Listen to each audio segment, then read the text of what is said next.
What's up? It's National Master Logic here, and look, I know that I'm not hello Shookum Corns Kostya, but you're still gonna want to stay here. Don't go anywhere because we've got a super exciting stream for you today. We've got week 2 of the Pro Chess League. We've got the California Unicorns. We've got the Gotham Knights. You know what? The match is about to start probably in the next few minutes, so we'll be good to go now. And let me bring it over here. We've got our rosters up here. So the way the Pro Chess League works is it's 4 games of the rapid time control. We've got 4 players per team. Each person plays each person on the other team. So all play all format. This is basically the standard for leagues nowadays, but it was started by the Pro Chess League pretty much. So without further ado, here are the teams. And I tried to look up a little bit about each player so that we know their bio. But the first player on our top left, Hikaru Nakamura, I couldn't find anything about him online. So he's kind of a wild card at this point. I don't know. I haven't heard of him before. Like I said, I couldn't find anything about him online. So we'll see how he does. But yeah, he's the X factor for the Gotham Knights, I'd say. But okay. After that, for the Unicorns, our board 1, that's for who we are representing here at the Chess Dojo. We got the Unicorns. That's who they're managing. So we've got Sam Shanklin as our board 1. Shanklin, 2700 Grandmaster. He is a former US champion. He's currently, I think, number 31 in the world. So he's a serious force to be reckoned with over there. And, you know, if you compare the board 1s, I think some people might give a nod to Nakamura. But don't be surprised if Sam Shanklin's going to hold his own in this match, because I think we're going to see big things out of him from this season. Next, for board 2 on the Gotham Knights, it's Fedoseev. Fedoseev, he's been over 2,700 before, so he's like that super grandmaster strength. He's really well known for his performances in online events, especially. I think he has like 4 Title Tuesday wins in the past year, something crazy like that. So he's super strong. But then for the Unicorns, we have Ray Robson, who recently just crossed over that 2,700 threshold. He played last week for the Unicorns, had a good showing, I think 2.5 out of 4 there. And Ray Robson, I think this is another part where the Unicorns, we want Ray Robson to do super well. He, like I said, he had a pretty good week last week, and he's really on an upswing. Like Fedoseev, he had some insane results. Like 4 or 5 years ago, he finished 4th place in the World Cup, which is super strong. But since then, you know, he hasn't had as many, you know, like especially classical successes. I mean, he's of course been doing great, but like I can't really criticize someone like that. But Ray Robson is truly on the upswing is kind of the point that I want to make there. So I think if Ray Robson can continue to improve and show that he has some serious potential here. Next, we've got Vokadov for the Gotham Knights. And he's someone I wouldn't be surprised if a lot of people haven't heard of because I didn't remember him as much. But then I remembered that he beat Magnus Carlsen in the World Rapid Championship a few years ago. But he's 21 years old. He's got that 2570 rating. He's a very strong board 3. Some other teams, their board 3s are more like IM strength, but I mean, he's a strong almost 2600 GM.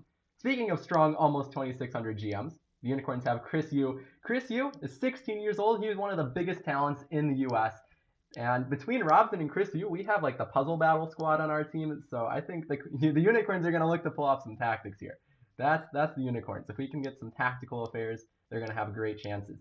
But those are 2 players who, I mean, yes, they're a bit lower rated than the board 1 and 2s, but they both have shown that they can, you know, put up some extremely strong results. I mean, like Christopher Yu at the last US Championships, he beat Wesley So with black, which is just an insane result. So if these players showed that they can hang in there with the big guys, that's what we're going to see today. And then last for board 4s, we've got Nurmanova for the Knights and Zoe Tang for the Unicorns. Now, you can see these players are a bit lower rated because they had to meet the average rating limit. So our board 4s on both sides are like 400 points lower rated than the other players. So they're getting thrown to the wolves. So if they can score any points, that's going to be huge. So, like, I mean, if you see, like, you know, them scoring, like, 1 or 2 points, that's a really great result because, yeah, like, literally 400-point difference between board 3 and 4. But that being said, these are still 2 very strong players. Both of them are pretty young. I think Zoe is 15 and Nurmanova is 16. And they both also had some great results. Nurmanova finished 2nd place in the Kazakhstan Women's Championship. And Zoe Tang, I think, finished in, like, a tie for 1st in the U.S. Women's Open Championship. They both had really strong results. And I think that board 4 matchup between the 2 of them is going to be a big one because that is their best shot at actually scoring a point here. But I mean, hey, we've seen things happen before. I mean, in the Pro Chess League, it's one of the things. This is like one of my favorite team events, just period, because it's a great. There's so much going on here because on the one side you've got Nakamura. Is he gonna go 4-0? Like the Unicorns really can't afford for that to happen because that's putting you almost halfway to your match win. You need 8.5 points to win the match. So if you're already at 4 wins, that's way too much there. So we've got that question of can anybody stop Nakamura? And last week, you know who the one who stopped Nakamura was? It was the other team's board 4, Josephine.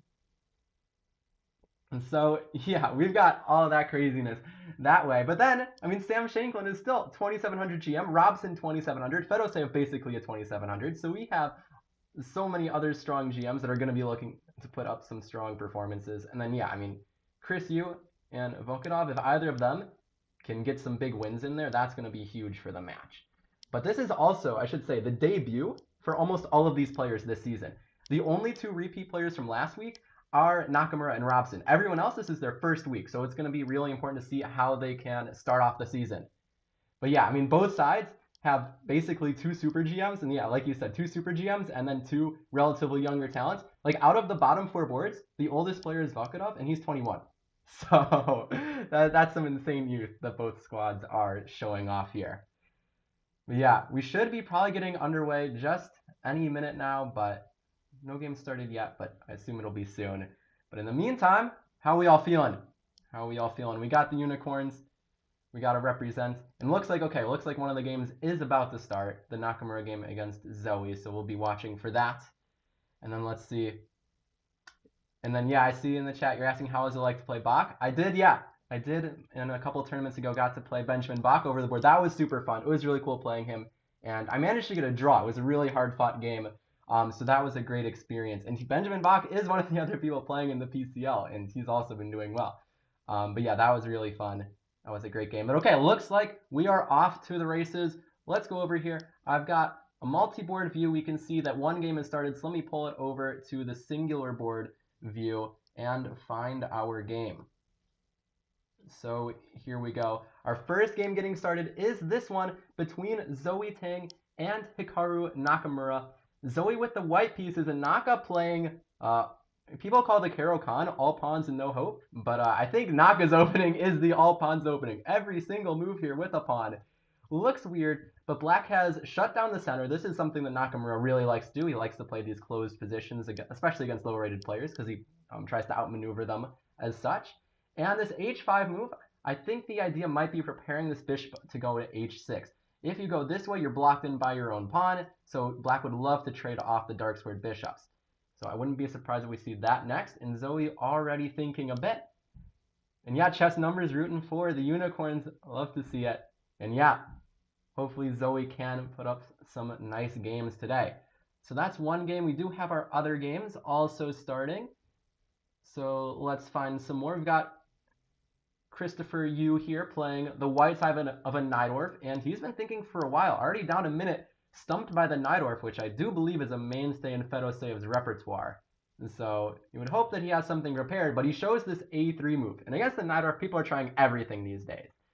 So a3, is it going to refute the Najdorf? Probably not. It's probably hard to refute the Najdorf, but hey, it's something. And look, Fedoseev's now the one thinking, so yeah, so there we go. And also, I should mention, time control is 10+2. So there's that. And look, the knight hops into f5 now, already making black answer some questions. Do you want to trade, give up that light squared bishop, but force white to double the pawns? Or are you just going to sit there and have a knight staring at these pawns? Neither of those feel like a great option. But there is another thing, which is black is always looking for this d5 break, because you can never take because your knight is getting undermined there. So black immediately plays that d5 move. But bishop g5, now there's pressure on the center, and it looks like both players are playing pretty quickly now, so probably in their preparation.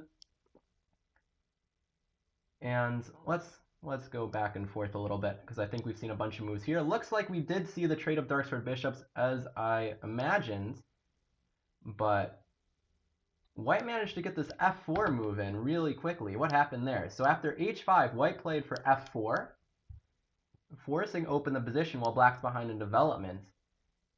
And we have this position here. And okay, I do have the eval bar on because I think that'll help us keep track of everything that's going on here. Normally, I know that's not the ChessDojo way. Normally, I don't even commentate with the eval bar on, but with 4 games, it helps a lot so that we know like where everything's going. But yeah, her position looks interesting, but I don't know. Like the computer is giving like +2 a second ago. That was why I was bringing it up. I don't know why, because I feel like black has a really comfortable position here with the knight coming, and now I see that it's like computer likes black already. So did white do something wrong? Was there some better move here? I don't know. I don't know what white did wrong, but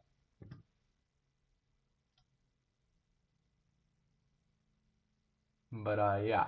All right. I think our last 2 games are live. Let's go check on Robson. This one, was this some kind of Berlin? Yes, it was. This rookie 1 line in the Berlin. We've got the symmetrical structure.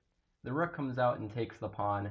And I think, yeah, Robson is playing black here. So can I flip us around to see Robson's POV? So yeah, Robson playing the Berlin, showing that maybe he's okay with a draw in round 1. I don't know what the match strategy is, as far as who's willing to take draws where, but he did just steal a pawn. But yeah, looks like both players playing very fast, especially Volkodov.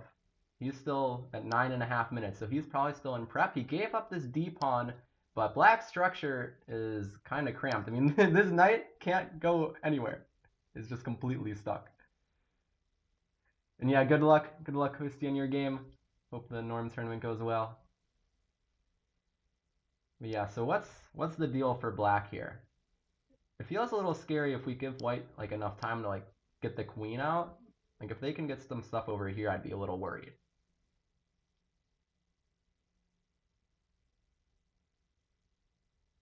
So we'll come back, see how Robson decides to defend this one, because we've still got one more game to look at. And this is our board 1 for the Unicorns. Sam Shanklin against their board 4. And this one looked like some kind of Sicilian. And it's this queen b6 Sicilian. Okay, a pretty rare guest. Don't see this one too often. The queen a little awkward here, but because a lot of times black is trying to like push this pawn in the Sicilian, but it did force white's knight to retreat from the center. And then, okay, both sides developing, and now we've reached the queen, drops back. Now we have a more normal kind of Sicilian position where black long-term has the 2 center pawns and maybe hoping to get something with that, but for now, keeping it solid. White, will they push for something like f5? You have to be worried about giving over control of the e5 square. Okay, a5 played, controlling this, trying to stop black from like playing bishop b7 and b5, all these moves so easily. And Shanklin has to decide how to finish developing. And yeah, I was going to say probably just play that move anyway. Now white is going to en passant. Otherwise, your move a5 does not make any sense. I don't think. So b5 played anyway. I'm expecting en passant. And this one nice thing that white doesn't have the bishop on e3 already. If the bishop was there already, then this wouldn't make any sense. Okay. I think, I don't know what happened there. I think there were like some pre-moves there, or else my screen lagged for a second. But yeah, I'm really excited to see how Shanklin does for the Unicorns this season. And hopefully he can get off to a win in this game. Let's keep jumping around. Maybe I'll bring up the 4 board for a second just to see how we're looking all across. We've got, looks like, yeah, Nakamura and Zoe, still relatively balanced game, but I like in the top left Nakamura's control over the dark squares. Looks like it's going to be a bit tough to find a plan for white. Meanwhile, Christopher Yu, up a lot on time, but a crazy position. This d3 move, I don't know what's happening. They just moved a pawn to a square that can be captured by like everything. And then in the bottom left, Robson is now up 2 pawns, but the computer still says even, so I don't know how that makes any sense. But okay, let's look at that one. Let's look at the Robson game, because black, I'm going to try and keep it from our perspective, but black is up 2 pawns. I'm really confused. So yeah, he just took this one and says, you do not have enough compensation. And yeah, if white's getting this knight kickback, I don't know. Yeah, I know, eval bars in dojo, maybe I should turn them off. See, the thing is, I don't think I can turn them off on the way I have the 4 board view. But I don't know. And at that point, like, I may as well keep them on for the other one. But yeah.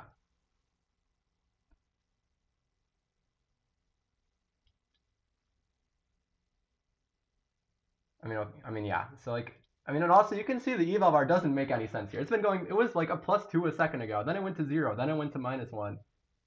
Or like, sorry, -2 to begin with. But so I don't think the eval bar even understands what the eval bar is saying.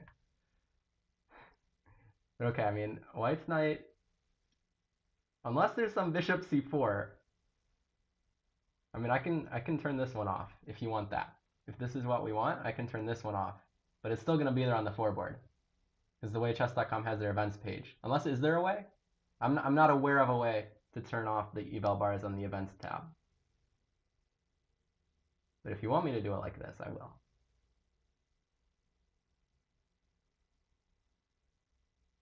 Okay, the knight hops in.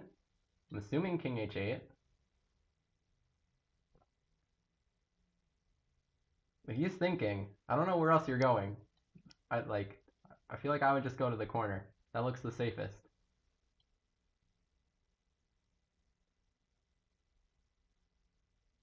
But okay, Robson thinking here. Well, okay, so some stuff's been heating up in this game. Shanklin's game. Why is there a knight on b7? What happened here? So developing, and okay, so he got the knight to a5, and then he decided to take the bishop on d3 first. I wonder why he decided to take the bishop first. Why he didn't just take here. With the bishop d3, you can still take on e4. Okay, he takes this way, and yeah, I feel like, yeah, Shanklin has pretty comfortable position. I mean, I think his pressure on the b2 pawn is coming kind of quickly. I don't know. Yeah, I think also Shanklin up a couple minutes on the clock. That's a good sign for him. But yeah, here comes the rook to defend the pawn on a2. Okay, this one looks like it'll be kind of a grindy game. Speaking of grindy games, this one, oh, something just happened. I was going to say, I feel like nothing's going to happen here for a while. Nakamura put the rook here, queen here, clearly preparing some kind of b5 on the queen side. And now Zoe goes for it on the king side. I felt like, though, a few moves ago, it felt like things were going better. And then it seems like things have gone backwards since then. Like this b3 move, I don't know. It seems a little risky. She goes for it on the king side. Now Nakamura, though. And also, wait a second, I didn't even look at the clocks. 9 minutes to 2. Uh-oh. I think that's the biggest problem here. More than anything else, I don't think you're going to survive against Naka down to 2 minutes when he still has 9 of them. So that is not a great sign for the unicorns there. But this is the thing. Like we said, we're throwing them to the wolves. We're saying, okay, here, go play someone who's 705 points higher rated than you. Good luck. Have fun. So, I mean, yeah, if Zoe got a win here, I mean, that would be amazing. But we can't be too disappointed by any means. Okay, this one is still a mess. Neither side has even finished developing. And yeah, I mean, White's king not gonna castle. Black's king, if you castle, you're dropping f7. Also, what's the material? I think we're even. But I mean, I imagine White should be bringing this knight out into the game, maybe. Like, I feel like e4 or d5 look like some nice squares. Yeah, bring that knight out.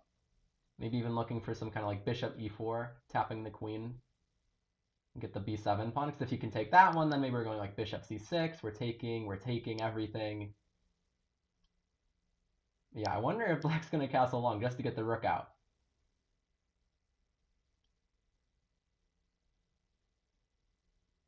Okay, how are we doing on our other boards? Still, most of the games seem pretty balanced. I think the most lopsided one is this one with Nakamura, where I think we're going to see something happen soon with Zoe now dropping below a minute. The pawns are coming in. Yeah, this looks scary. Here comes b4. Now, he does have to find a way to break through. Is that just going to be c4? I think it is. The problem is this light squared bishop is doing nothing over here. If it was on e2, it could at least trade for somebody. Knight e3 play. Is Black just going to push past? You're locking things up, but that is a protected passer. And yeah, I do some streaming myself. I stream on the University of Illinois channel, which is Illini Chess. And then I also stream on my own channel occasionally, which is just the same as my name, Coologic. But I'll be getting back into that more coming up, too. But yeah, so I'll be streaming my Dojo Liga game tomorrow on the Illini Chess page. Okay, yeah, so queen c5, uh-oh. This coordination seems to be kind of falling apart. How do you defend? Oh, knight d1 defends the rook. Okay, I forgot about that. She's holding. She's holding down the fortress. Now, I do feel good about the speed, though. She is playing fast, so I feel like that's a good sign for the future. Although, ooh, Nakamura, with a tactic, gets that checkmate in there. The king trapped by its own rook. Betrayed. Betrayed. And with that, Nakamura does get the first point of the match. But honestly, I mean, yeah, Zoe, like, I thought she like had a good start to that game. So if she can keep that up, I think she'll get some points for the future. Let's jump around. I just delayed Bong Cloud is what I just saw. That caught my eye. King e2. What on earth is happening here? He got the knight to e4 like I wanted, but I also wanted that light squared bishop to do something, and it doesn't. But black's up a pawn right now, but black's king is still, I mean, everyone's king is in some trouble. Maybe, like, I want the rook on the open files, but I also don't know how I feel if I get checked. And yeah, the format is 4 versus 4, all play all. That's kind of the standard team chess format that most leagues follow nowadays, started by the Pro Chess League. So yeah, so round 1 is board 1 against board 4, board 2 against board 3, so these are the most lopsided matchups. And so that is why we saw like a 700-point difference on board 1. Okay, Christopher Yu deciding how he's going to develop. Let's see what's been happening here with Ray.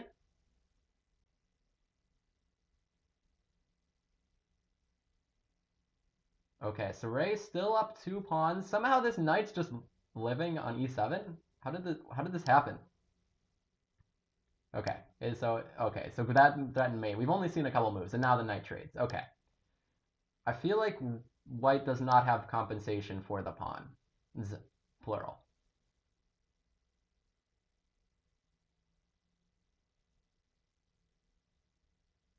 Okay, I mean, yeah, we're gonna bring this knight out from its from its prison finally, and then I think we'll be in good shape. So, and then let's check in on Sam. How's Sam doing? This game still seems kind of balanced, doesn't it? But he's up 3 minutes, so that's a good sign. And the d4 pawn might be dropping soon.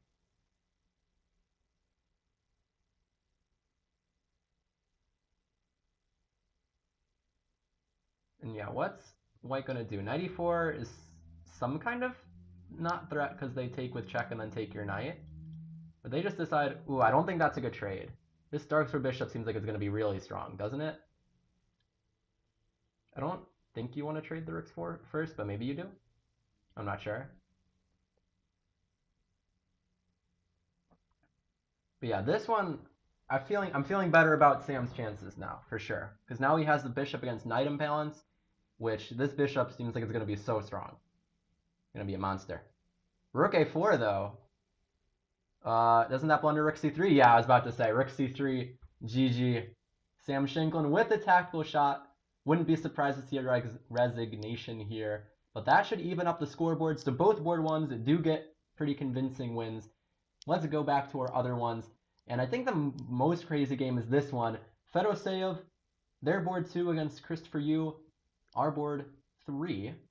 And how are we doing here? Black still up a pawn and managed to get the king to the queen side. Like I was hoping we could get some kind of rook c1 to keep the king stuck there, but that wasn't able to happen because I guess some pressure here maybe.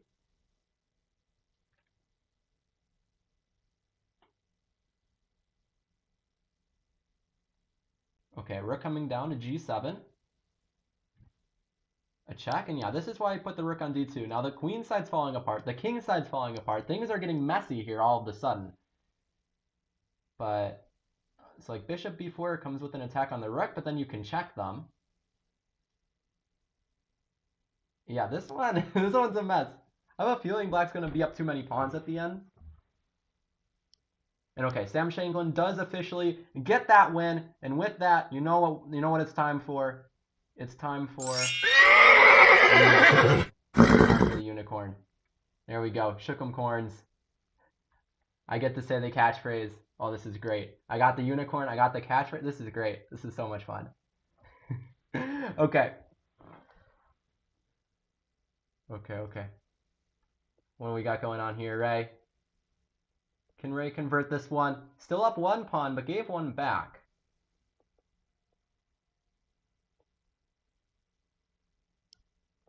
I feel like, I don't know, I kind of feel like I want to keep the queens on, because I mean, I'm seeing queen e6, I'm seeing queen e3, knight g4.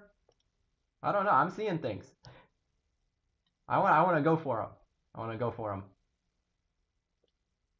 But maybe they'll just go like h3 and then the king hides on h2 and they stop the knight from coming in. Maybe that's nothing. I don't really want to trade though and let their rook get active. So rook c7, okay. Also stopping the rook from getting active. And if you're checked, the king has a nice square on g7. Bishop c4, I think we'll probably play d5 to shut it down. Although our knight does guard the mate there anyway. But yeah, we've got 2 games remaining. Christopher Yu trying to make something happen here. We can check and win the rook, but I think the problem is we're getting checked ourselves. And, I mean, yeah. And then I don't know. I don't know what they're doing to us. But I'm sure Fedoseev does. I'm sure Fedoseev does not have nice intentions. Wait, so what's the problem? So we check, they go there. And then I take. And then they check us, and I go there. And if you check, I block.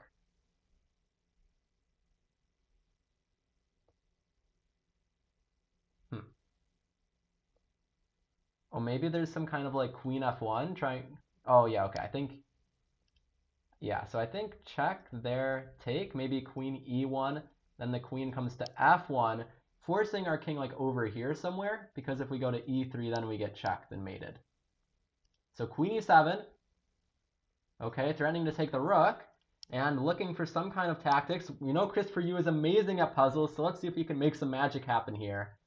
He is still down a pawn, but if he can cause some chaos on the board, he still has chances. Meanwhile, I like what Ray Robson's been doing.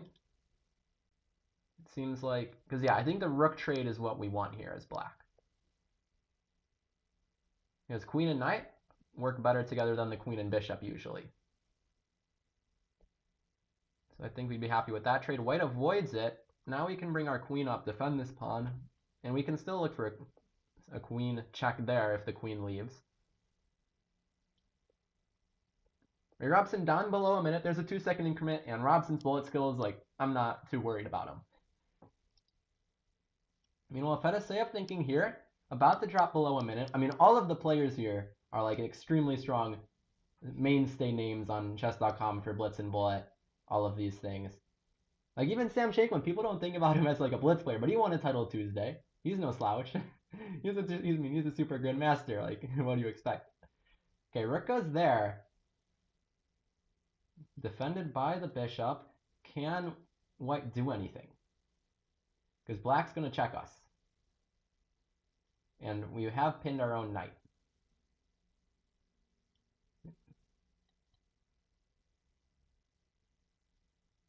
Okay, knight d7. Okay, so if this was a different way to get the exchange, but now I think we're going to see a queen. Oh, e4. Oh, that's rude. That's rude, Fedoseev. You can't do that to him. Oh, come on. Come on. That's so mean. If you take with the what? Ah.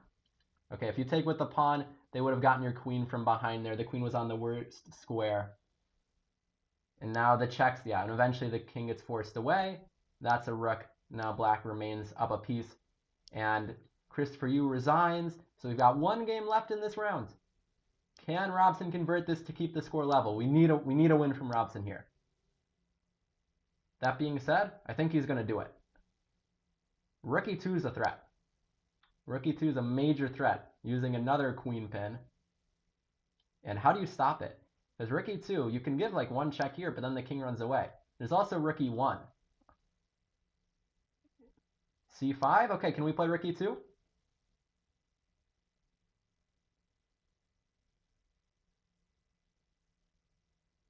Rook e2 for the unicorns. Does that work? No, he just takes it. I wonder if there's something wrong with Rook E2. Well, now it doesn't work.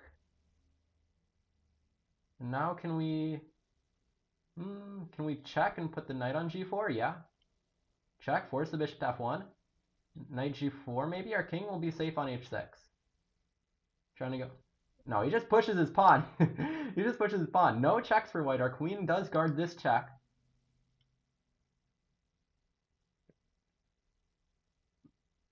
And white doesn't really have a move to make. What's white going to do here? What can white even do? Because black is saying, I'm just going to push this pawn up the board, I guess. Okay, now knight G4. Not sure why A5 needed to be included, but okay. I guess he didn't want to lose the pawn with check. But Robson down to 3 seconds. There's the 2-second increment. Vakitov also low on time, but this is what I'm saying. King is going to be chilling on that H6 square.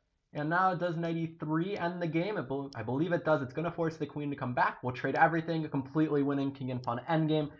Vakitov resigns. That's a win for Robson. Let's go. That's what we like to see. Robson with a clean conversion. 1-2 pawns out of the opening. And really didn't give his opponent any chances after that. So, that's all of our games from this round. Let me refresh, see if they have the standings put in now. Looks like they do.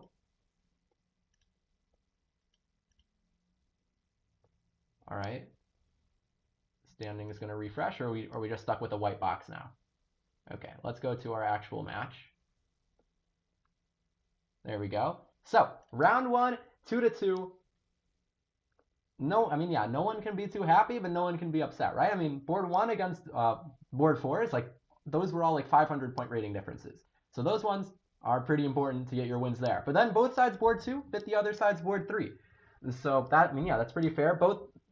Christopher Yu maybe had some chances. That game got crazy, but I think pretty much the whole time Fedoseev did have it under control. And similarly, Robson, he just took some pawns in the opening, joined the Yasser Society of Pawn Grabbing, and converted the win there. So 2-2. Next round will be getting started quickly. We've got probably a few minutes before then. In the meantime, someone asked where I'm from. I'm from Illinois. That's why I stream on the University of Illinois Twitch page, Illini Chess. Yeah, how's everyone doing? How are we feeling about this match? Let's go Unicorns.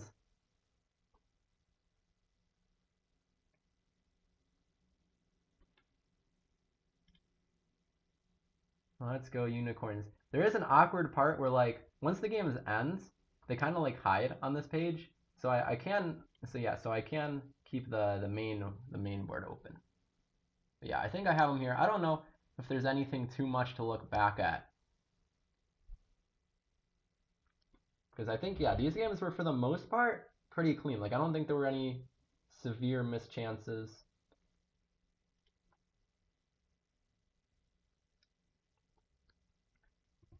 And I think I will do at least the half dojo method of no eval bar on the main board. But when there's the 4-board view, we'll see the eval bars there. So if you don't want to see them, close your eyes. I'll warn you. Because I understand. I ascribe to the dojo stuff there about the eval bars. But it's not like the players get to see the eval bars, so why should we? Okay, But I don't know exactly how long the breaks. Usually breaks around 5 minutes between rounds. So it looks like it'll be around another 3 minutes before the next round. So we've got time to chill. I am majoring in neuroscience. And yes, I have played against Evan. We played in the Dojo Liga last season. That game, I was completely crushing him, up 5 pawns, and then I messed up, and I think we drew. So, I think it was a draw. I don't remember. I know I wasn't happy, so either draw or loss. But I was up so many pawns. Oh my gosh. At least, I think it was probably 3. That sounds reasonable. So many extra pawns there. Oh man. Why'd you have to remind me?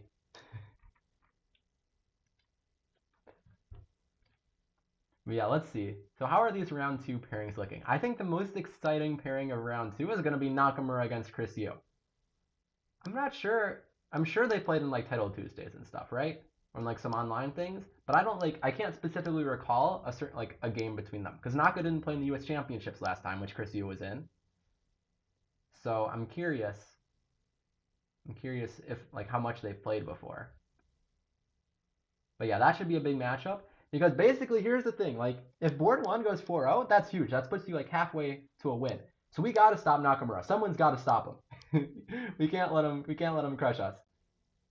And I mean that's it. But I mean, okay. To be fair, like it's not just your board one though. Your board one can't fully carry a team to victory on their own. Like yesterday for the Archbishops, Caruana drew round one against the board four, and then went 3-0, like beating Argaisi, I think it was. Um, but then but yeah, so he went 3.5 out of 4, and his team still got like lost by a lot. And so you need more than just the board one for this league. But yeah, someone's gotta stop Naka. Will it be Chris Yu? Is he the one?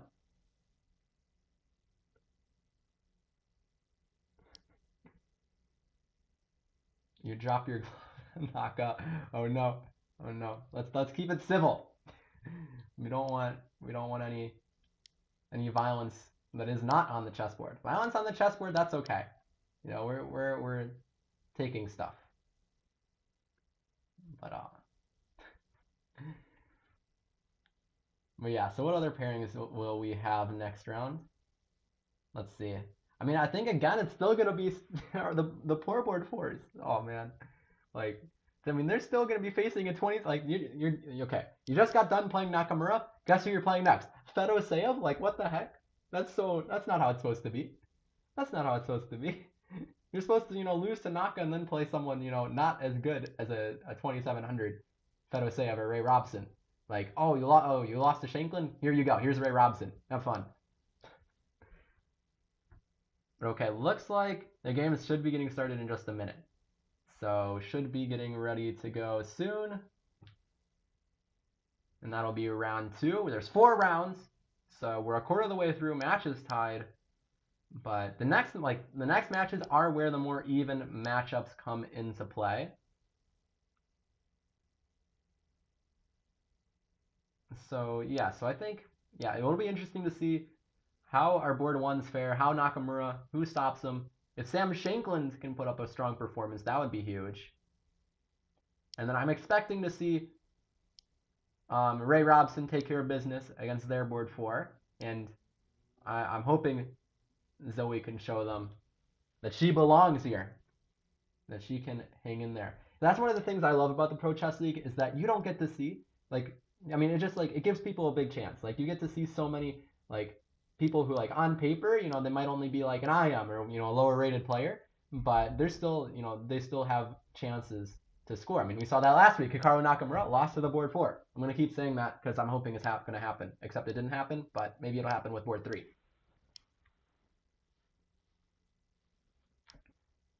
But yeah, maybe because last week I think Naka lost to board 4 and then won the next 3. So I'd be fine if we switched that because Naka beat our board 4, but I'd be fine if he lost the next 3. That's like reasonable to hope for, right? Nakamura losing 3 games in a row. That happens pretty often.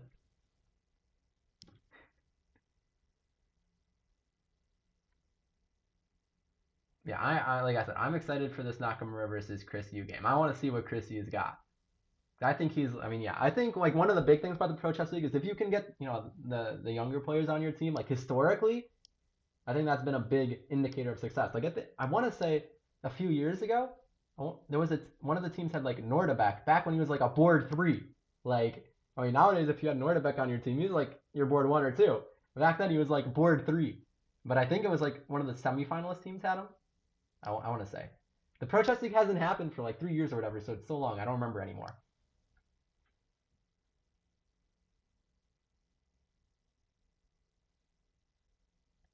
But yeah, like you're saying, Seth, yeah, we want to hope that Shanklin and Robson, they both we're really hoping for 3 points from both of them, and then we just need 2.5 points from our bottom 2, which I think is reasonable. Like if Chris gets, I think Chris, you could easily get 2 points here, and if Zoe can get at least half a point, that's the thing. When you play with such a lower rated board 4, like any points they get is huge. It's huge. So like a draw would be amazing, even. Okay. And all right, we are off.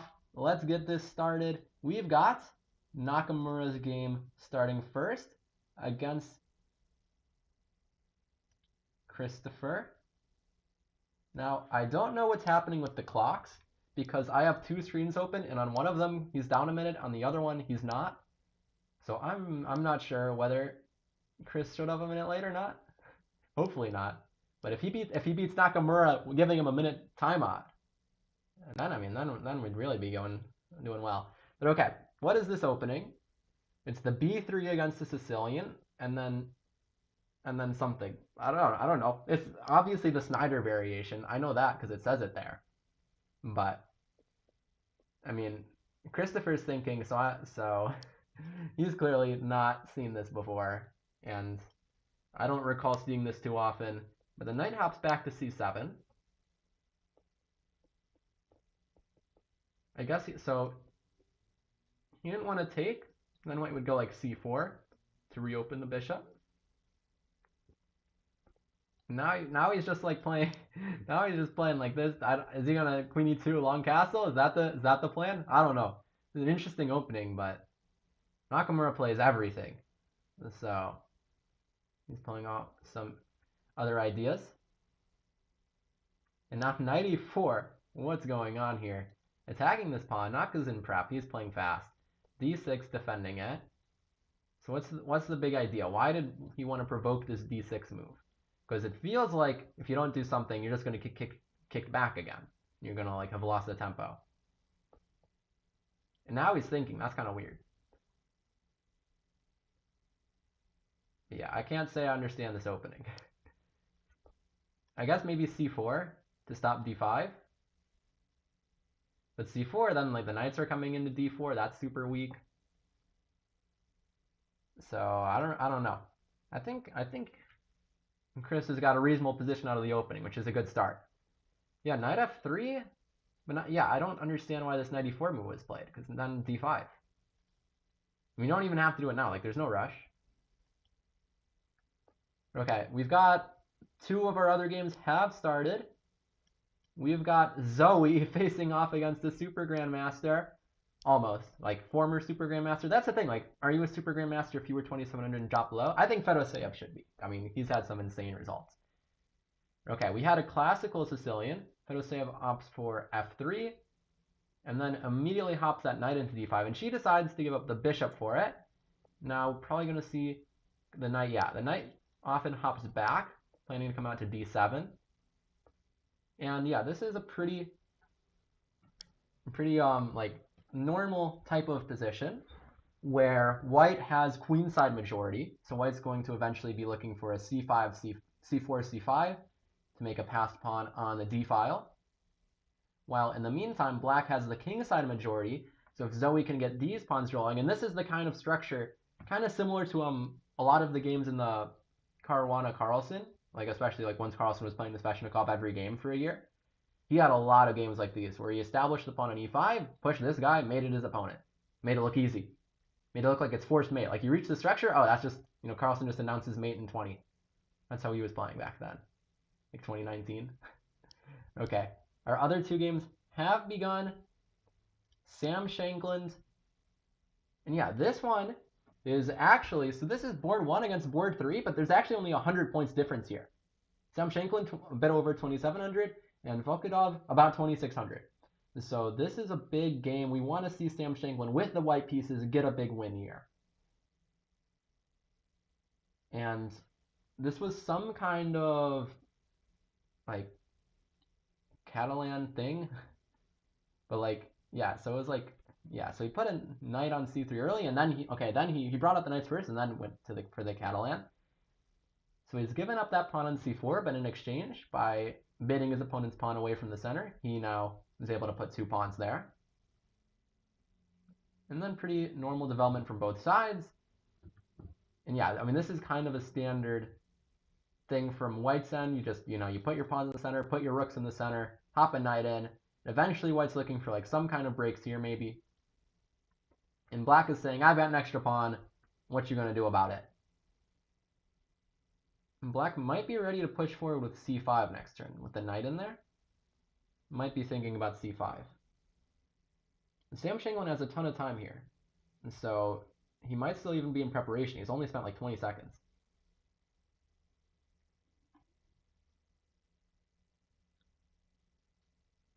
Okay, one more game. Ray Robson definitely needs to get a win here against their board 4.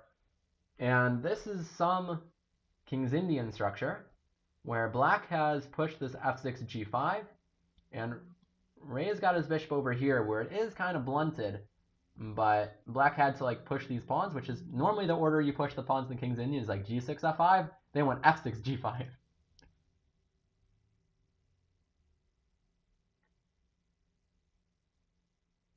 But Ray thinking a bit here, so maybe not the most familiar position to him. But this one will probably take a while, considering how closed it is. Let's go back, see how Chris is doing against Naka. Down a couple minutes. Yeah, Nakamura is really good at keeping that time pressure on you. Christopher has the pawn on d4, which is both a blessing and a curse. It's very strong space advantage, but it is being a lot of pressure exerted on it. And Nakamura also, like, the thing I'm a little worried about is look at how many pieces are over here. Like, bishop staring, at least that one's shut in by the pawn. But this bishop staring, 2 knights over here. If the queen could jump out to h5, or else it might just go back to c2. Christopher Yu has 0 pieces near his king. Like, he has a bishop and a rook, and that's it. Like, normally you want, like, some knight over here. But that knight is on c7. So I'm a little worried that if he isn't careful, his king could be in some trouble. Now, fortunately, there's not even close to a Greek gift stack, because g5 is very well defended. So they aren't going to lose like Salam Saleh did, I believe, a couple days ago. I think that was I think I'm thinking of the right person. Kostya crushed somebody in like 20 moves with a Greek gift sacrifice a couple days ago. The PCL. And that was a good game. Okay. We got how's our structure here looking? There's a knight on a5. And this is what I was saying where white's going to try and push this stuff. This stuff is getting pushed. But right now if you push, we can maybe take d5.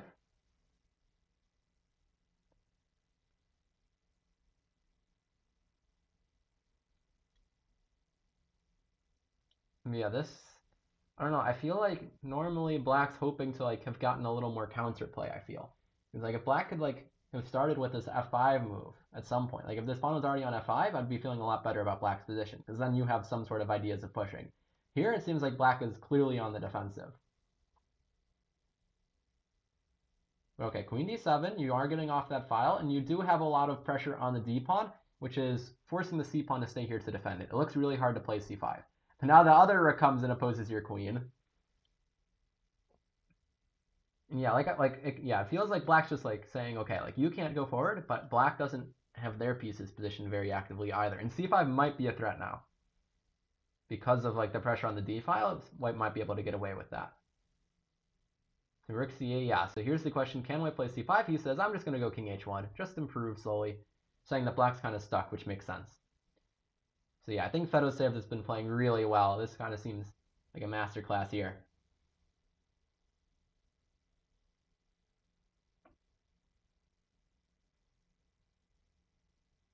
Okay, I just saw f5 played, so I wanted to look back at Sam's game. Okay, f5. So yeah, Sam put all these pawns in the center, hoping to make something happen, maybe looking for an f5 at some point. So black says, no, I'll play f5 first. And he doesn't want to allow the bishop trade, so he wants to go back. And says, fine, if you take me, now I'll take back with the bishop or the knight, and you've left yourself with a weakness on e6. At the same time, it's a question of what is Shanklin going to do next. Okay, d5 seems, or like d5, I want to like take and push, but then yeah, this is what I want. And then if you take, I wanted to push, but I think then you're allowing the knight into e4, so I think you might just have to take back. With either a pawn, probably a pawn. But you could also take with the knight. No, he does push. Okay, this was my intuition. Oh, 94. Oh, wait, 94, there's a pin here. Right. You're just dropping everything. Okay, well, yeah. So this is what I was going to say. If you can't get away with 94. Whoa. Whoa! What is that move?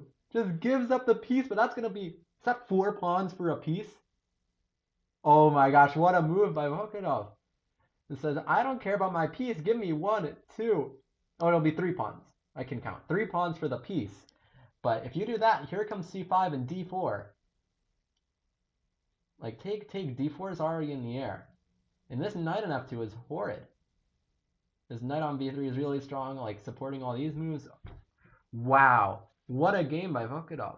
I mean, yeah, you gotta take the knight, otherwise you're down everything.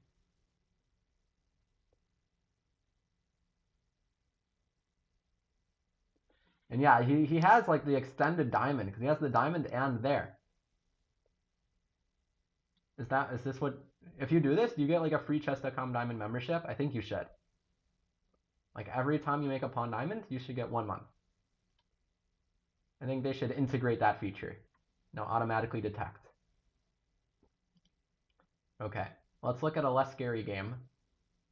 Okay, I said less scary game, not whatever's happening here.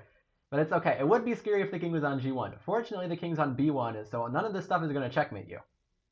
So I don't feel too scared. Now he does need to find a plan, because normally you're trying for like b4 and c5, but right now black has that clamped down. I gotta go back, just the Big Dipper. The Big Dipper pawn structure. Oh, that's what we're calling it. It's literally a constellation. Pawn constellation. The Big Dipper. I feel like we need another pawn on like, whatever comes before A. If we want to wrap around, we'll call it Z7. Then it really would be. But yeah, this looks like danger for Shanklin. Because, I mean, okay, right now you're pinned. Black might even play just like queen b6. So you gotta get out of the fork and advance. But these pawns seem like way stronger than the silly knight on f2. So we do not want to see Shanklin go down here. Now, it's definitely not the end of the match. Like, one upset. And this, like I said, it's not even that big of an upset necessarily. Because it is board 3 against board 1. Like, it is that, to be fair. But it's also only a 100-point rating difference. So it's not a huge deal. But also, I will say that I kind of like what Christopher's been doing here, other than his time management. But I like his position, because what I was saying before is I'm worried that some attack's going to come, and there's no attack here for white. Like, white hasn't managed to do anything. He's got his knights perfectly situated to defend his pawn, because that's what knights do. They defend pawns. But no, I mean, they're neutralizing white's pressure. Now, it is kind of hard to find a plan for either side, because there aren't, like, any pawn breaks. But, and yeah, I was going to suggest... I had a feeling someone's going to push an h-pawn. Like, whether it's white pushing here, or if, like, white took there, then black might push their h-pawn. I had a feeling. That's what you do when you don't know what else to do. But yeah, 2 minutes is not where you want to be on the clock. It's really tough, though. Really tough. Here, okay, Fedosev's just been building, but Zoe has been tanking and has 1 minute down, or is down to 1 minute on her clock. That's even more trouble. Time control is 10 plus 2.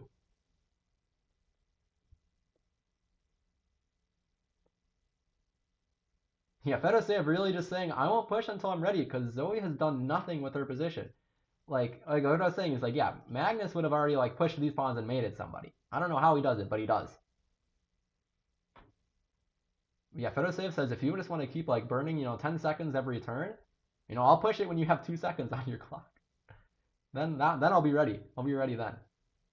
But yeah, this is like typical GM technique. No rush. I mean, look at what she's doing. She's just moving her queen back and forth. But I don't know what else you do. But it does seem like he's really ready. I wouldn't be surprised if he, like, even tries to get, like, this bishop somewhere better. I feel like this bishop could do something more.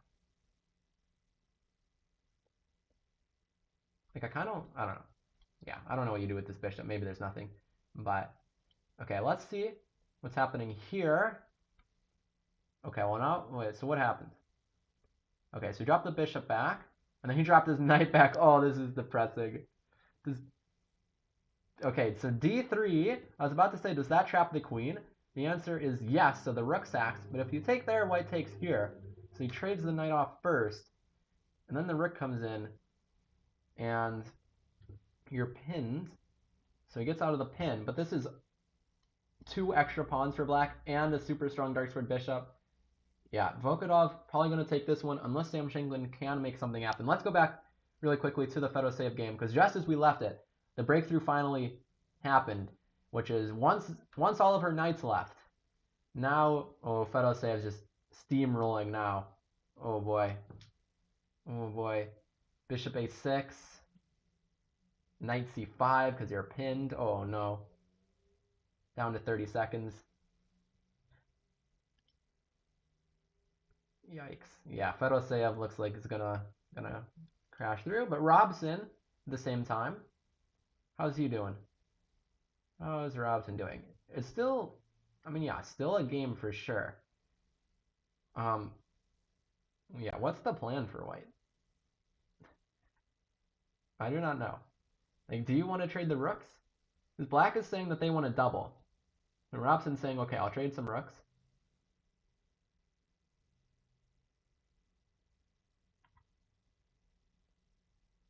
Rook comes over to f8. And yeah, I mean, okay, here's where we're at in the match right now. It seems, yeah, so Zoe's about to lose. Because, yeah, she's losing everything now. Queen's hanging, rook's hanging. That's GG. She'll probably resign. She's about to resign. Let me flip it around again. But yeah, that's a...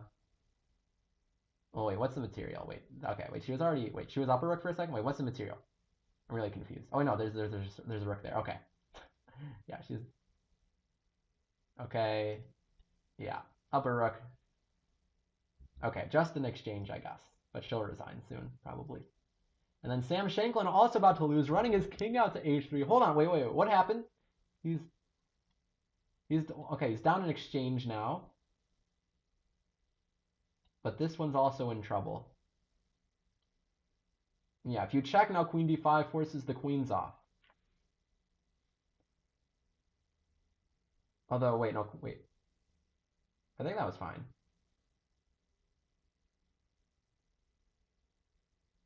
But just king h8? I mean, they might even be looking for like some checkmate here. Like move the bishop, get the rook somehow. It looks hard, but yeah, so it seems like, okay, Fedoseev did win. Shanklin gonna go down, so we need results. We need Robson to win against their board 4. We need that. And then we really gotta hope Christopher Yu. If Christopher can at least... Oh, never mind.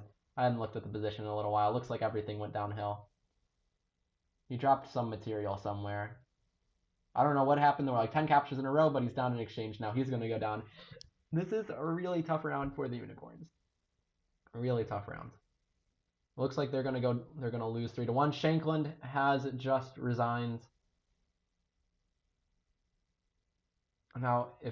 Okay, this game isn't totally over, right? Like, if black can take here, like, solidify the bishop there at least. Because there are 2 pawns hanging, so Nakamura has to decide which one he wants to defend. That is the first thing that has to happen.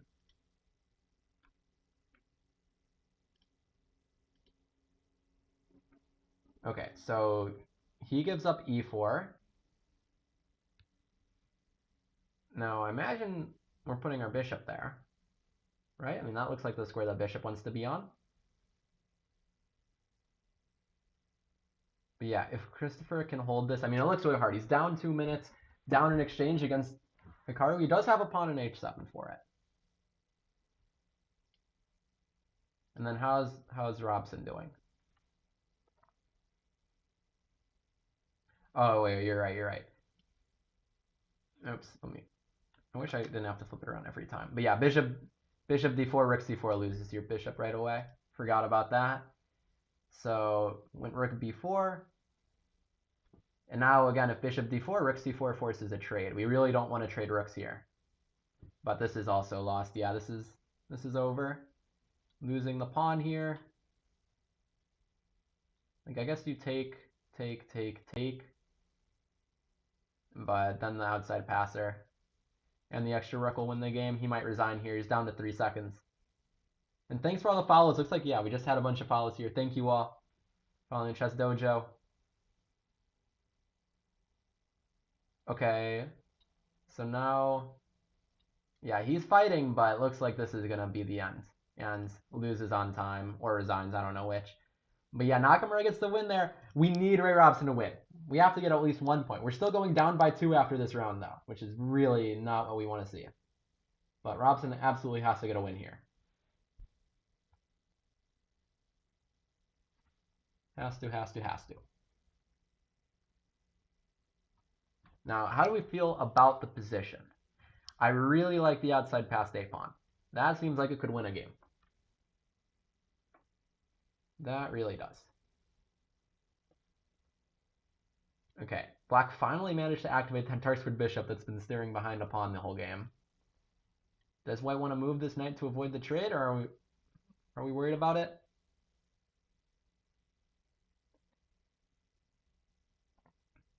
Yeah, this is, again, our last game of the round.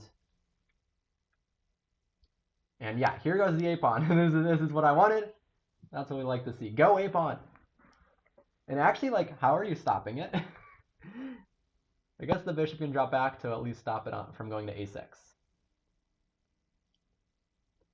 Both sides about 2 minutes. Okay, queen comes down. Now there's a threat. Take and take. So maybe, do we want to go like king c2 maybe? No, then there's like take. Wait, no, I don't know. Yeah, so this is the reason I was thinking maybe we want to move our knight.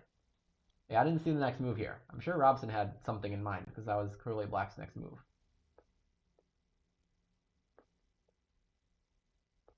But he's thinking. So what's the move? Knight e2, they just go queen h1.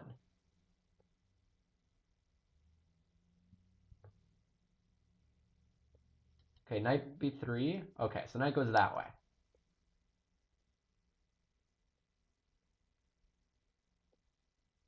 No.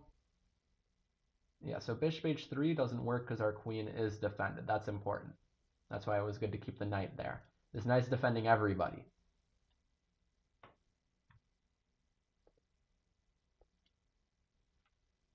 Yeah, hard to find moves for black, because for white I know our moves are push the pawn. Those are our moves. What does black do? Like, this knight needs to do something. Okay, the bishop just goes back in advance to protect that guy. I kind of like just going king a2, just like get off of the problems here. Okay, or yeah, or just push the pawn. I'm thinking like maybe we go king a2 and get like the queen out to f3. Okay, queen comes to e3. Is it threatening anything? I don't think so. Could also try and get our bishop out. If they take on h3, then our a-pawn runs. Okay, just offering the queen trade. Makes sense. The outside passer endgame should be winning. Okay, queen drops back. But yeah, now we've forced them. Our knight still is doing, now this knight's the one that's doing a good job defending. Wants to take on c7 to support the pawn pushing. Knight g5.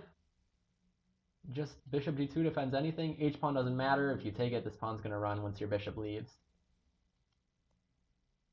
So everything, white has everything under control. The bishop dominating the knight.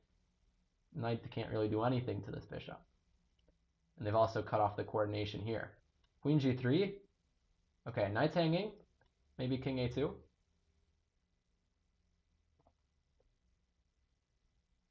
Yeah. Okay, now they take on h3, but that pawn, I don't know how much it matters. But now they'll take this way to keep their bishop guarding. Can we get our queen to do something, though? Okay, they take there, queen d7. Maybe knight e6, looking for something like this. Shift gears. Although we had to be worried about queen a4 check coming in that line. Now the bishop comes out, a6. I don't know if they want to take. That would give us 2 passers over here. Yeah. I mean, Nurmanova has been defending very well here. She's been putting up great defense. Got Robson down to 20 seconds. 2-second increment, he should be fine. Okay, side stuff is mean and wants this.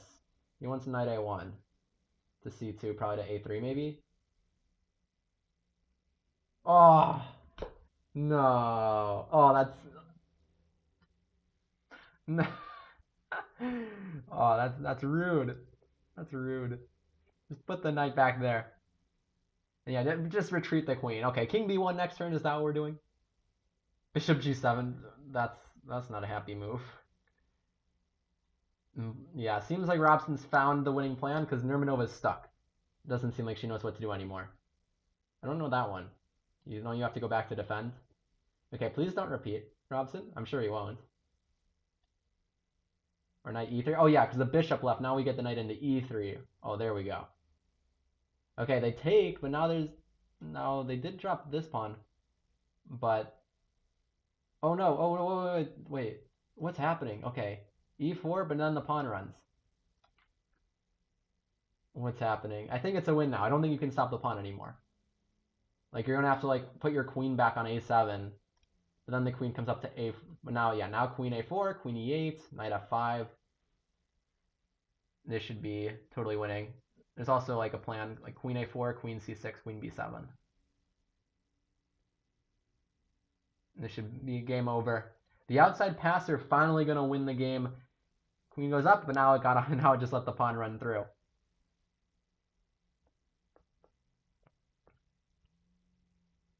And they resign. Okay, let's go to our. Oh wait, yeah, let's go see our standings. They should update in a second with that one. But yeah, oh wait, I forgot. You know what I gotta do? I have to do it. I have the power to do it. This is great. Let's go. Shook 'em corns. Let's go, Robson. Go unicorn. Go unicorn. Go unicorns. Let's go. Okay, that was a huge win by Ray. I mean, we needed it, right? I mean, that's like we need to get the wins against their board 4, and we also, I mean, we're down by 2 now, but if we went down by any more than that, it gets really tough. But there have been some comebacks down by 2 points before. But I mean, we'll have some big games next round. But I mean, the game of the round, and we'll see, maybe even the match, depending on how it goes, is the fact that Volkodov from their side took down Shanklin's. That was a huge win by them. And yeah, Shanklin's going to need to bounce back. I mean, yeah, Shanklin is the kind of player who definitely is good at that bounce back. I feel like he's like he has the mental, strength, the mental fortitude not to go fully on tilt after that. And like, let's be clear, I'll look at that game again. Like, let's be clear. Volkodov played insane. Like, look at this move. E5, attacking your knight. At first I was like, oh, knight e4, and then I remembered that pins exist and you can't take back. And then white's doing great. And if your knight has to move back somewhere, then knight d5 looks like white's crashing through. I was like, let's go Shanklin. Looks like he did everything I wanted to do. And then Volkodov just hits him with the Big Dipper. Hits him with the Big Dipper. And what you gonna do? What you gonna do against the Big Dipper? Oof. Just gives up the piece on f6. Like, what is this? But the pawns were too much for Shanklin to handle. Black's position already winning. That's it. So Unicorn is down by 2. Next round will be starting in about like 5 minutes. So don't go anywhere. The next round of action will be coming back shortly, and we've got to hope the Unicorns can start our comeback. Which I mean, yeah, all it takes is, I mean, not like a 3-1 round back at them, and it's right back to even, and that's totally possible. Because our next round of pairings, okay, Nakamura against Robson. Like, okay, I mean, Nakamura is basically the favorite in any game he plays, but it's so hard to go 4-0. We've seen so few 4-0s, like especially this year in the Pro Chess League. I mean, like, okay, Fabi got 3.5 this week. Wei got 4 last week, but I think he only got 3 this week. So it's like, it's really hard. I mean, Carlsen lost a game this week, so like even Carlsen isn't going 4-0. Naka didn't go 4-0 last week. It's so hard to win 4 games in a row against such strong opposition, especially in rapid time control, because rapid's higher variance. Like in classical, you see Magnus, going on insane unbeaten streaks. But yeah, Magnus got 4-0 first week, but this week he didn't. this week he did. But in Classical, like you'll see Magnus go like on insane, non-losing streaks. But in Rapid, it's higher variance. It's easier to go down, blunder something, lose a game. And that's what happened last week, right? Nakamura had like a crushing position against their board 4, and then makes a miscalculation, thinks he's forcing mate, and then messes it up, and it all turns around from there. But yeah, so there are some big matchups. Because yeah, Naka against Robson. Robson should have the white pieces, so we're gonna really hope that Robson put on some pressure there. We really want Robson to put on some pressure. Wait, Magnet? Wait. Are you sure pass pawn? Wait, am I misremembering things? I thought Magnus lost to Vidit this week. Am I completely misremembering everything? But anyway, yeah. So I think Robson has white this round. I assume, but I don't actually know how the colors switch totally. But if Robson has white, he needs to put some pressure on Naka. Because last round, like Shanklin against Naka, if Shanklin has black, I think like whoever has white, like Shanklin or Robson, one of them will have one white, one of them will have black. I think whoever has black draws a fine result. We're down by 2. We're not down by like 5. So draws like don't lose the match. You have to get to 8.5. So draw, yes, it does get them closer, but draw against Naka is not a bad result.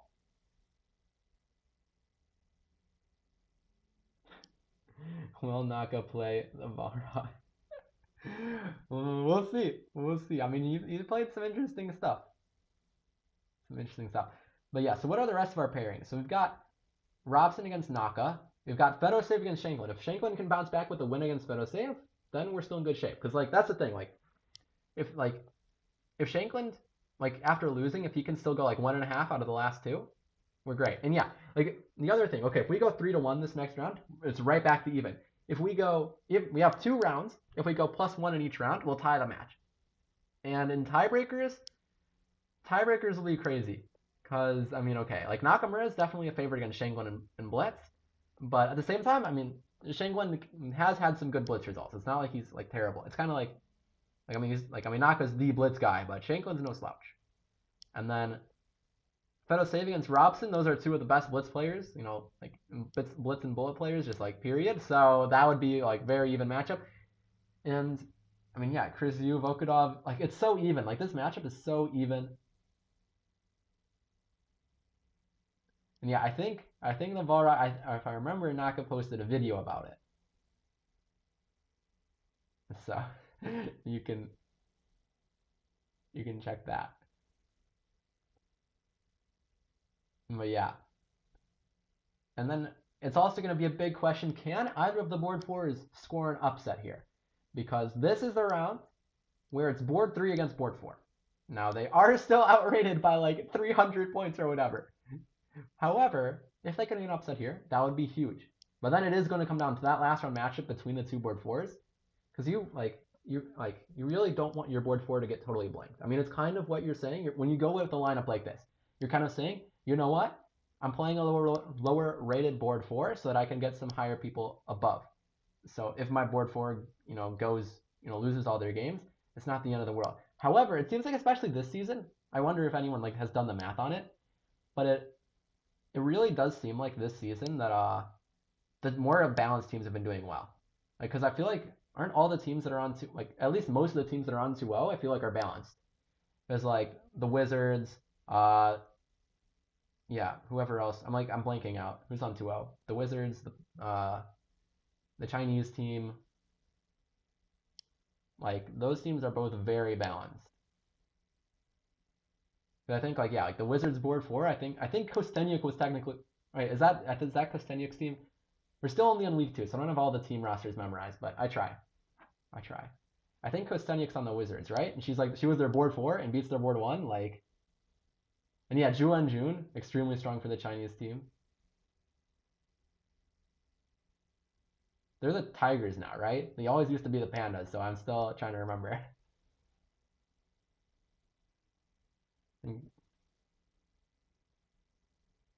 But yeah, I mean, they're another pretty balanced team because I mean, yeah, they have because she's their board 2. Like on this squad, she would be board. I don't know whether Chris Yu's higher rated than her. They're probably similar. But if she was put on either of these teams, she would be either board 3 or board 4. But on their team, she's board 2.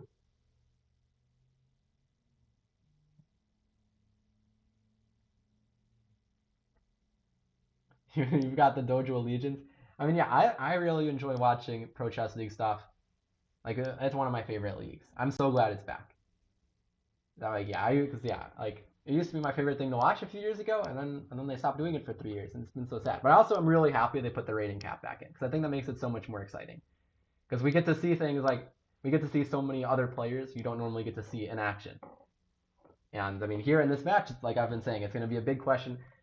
Let's see, like, I mean, okay, yes, Volkov just beat Shanklin, but you know what? He's going to let his guard down. He's going to be like, I just beat Shanklin. I just beat their board 1, you know. Now it's easy peasy. I'm playing their board 4, and Zoe Ting's going to crush. Trust. She's gonna get a dub here.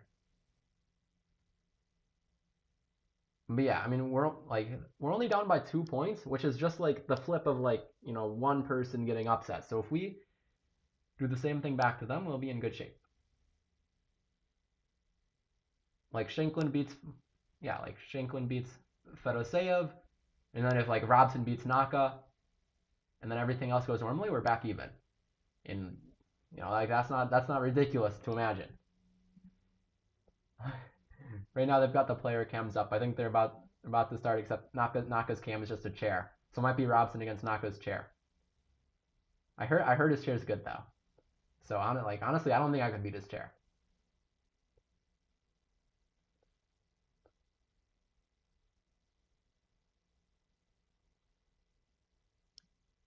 And yeah, as far as the match strategy, like I'm sure these teams have come up with it. I know the Gotham Knights. I mean that's Gotham Chess's team, but their manager is Ostrovsky, who's a coach with a lot of connections.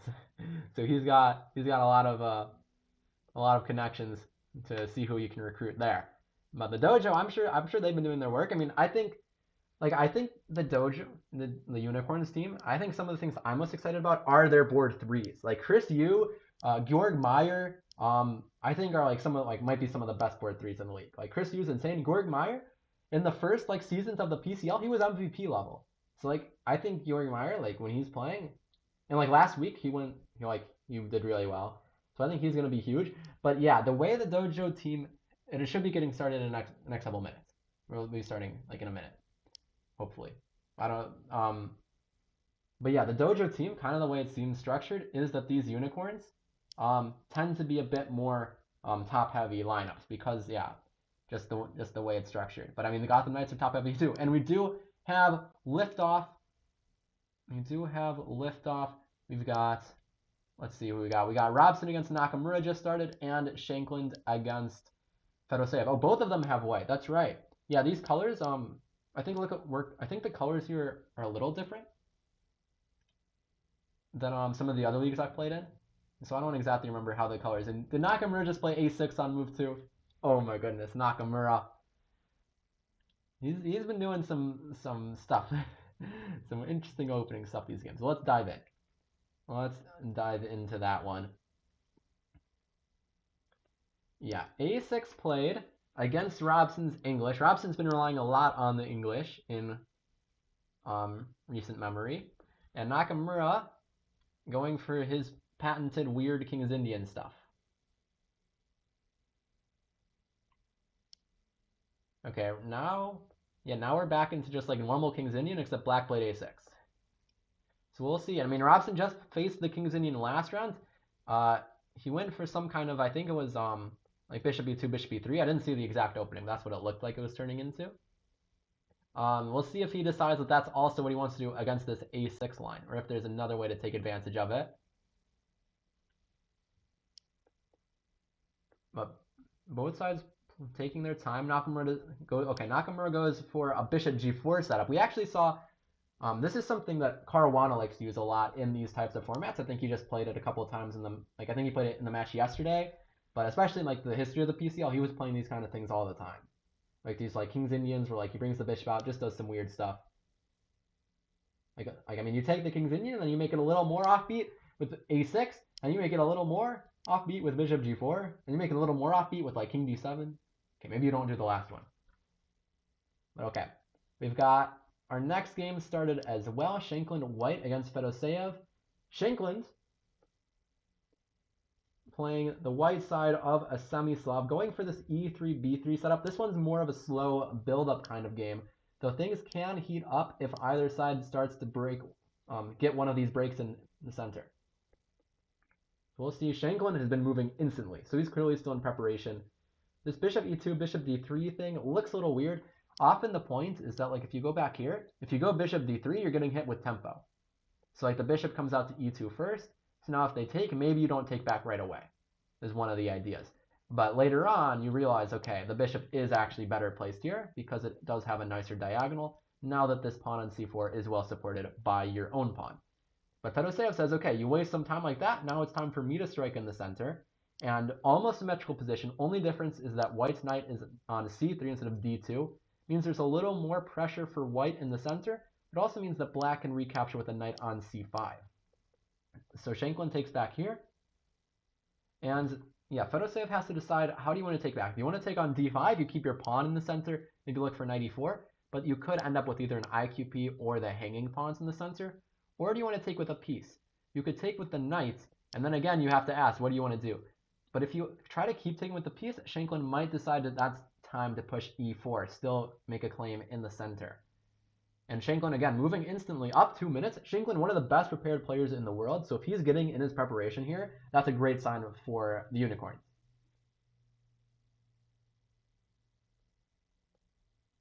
Okay.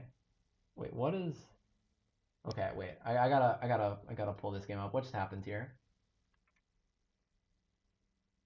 Okay, there's a mate threat. I was really confused because I saw a take on d4 and the knight was attacked, and then I didn't see the knight move, but I didn't realize there was a mate threat. Okay. Wait, so what opening was this? A knight c3 against the Sicilian, and this bishop b5 move.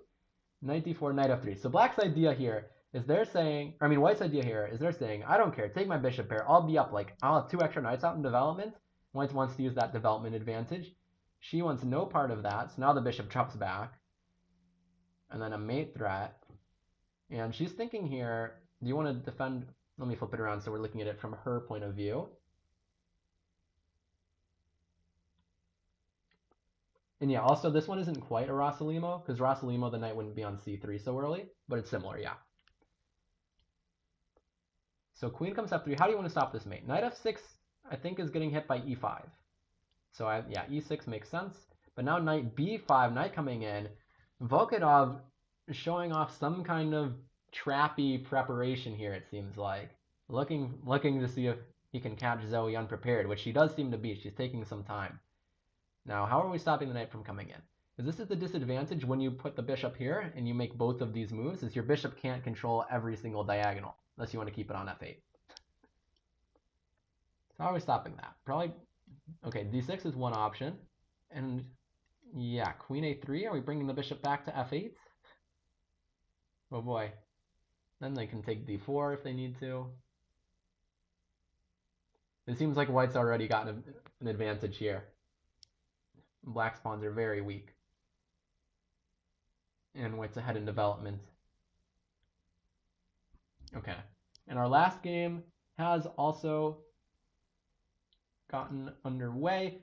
Christopher Yu against their board 4. Okay, Chris has got to get a win here. Gotta. Not Kavutskiy. And he also plays a Sicilian,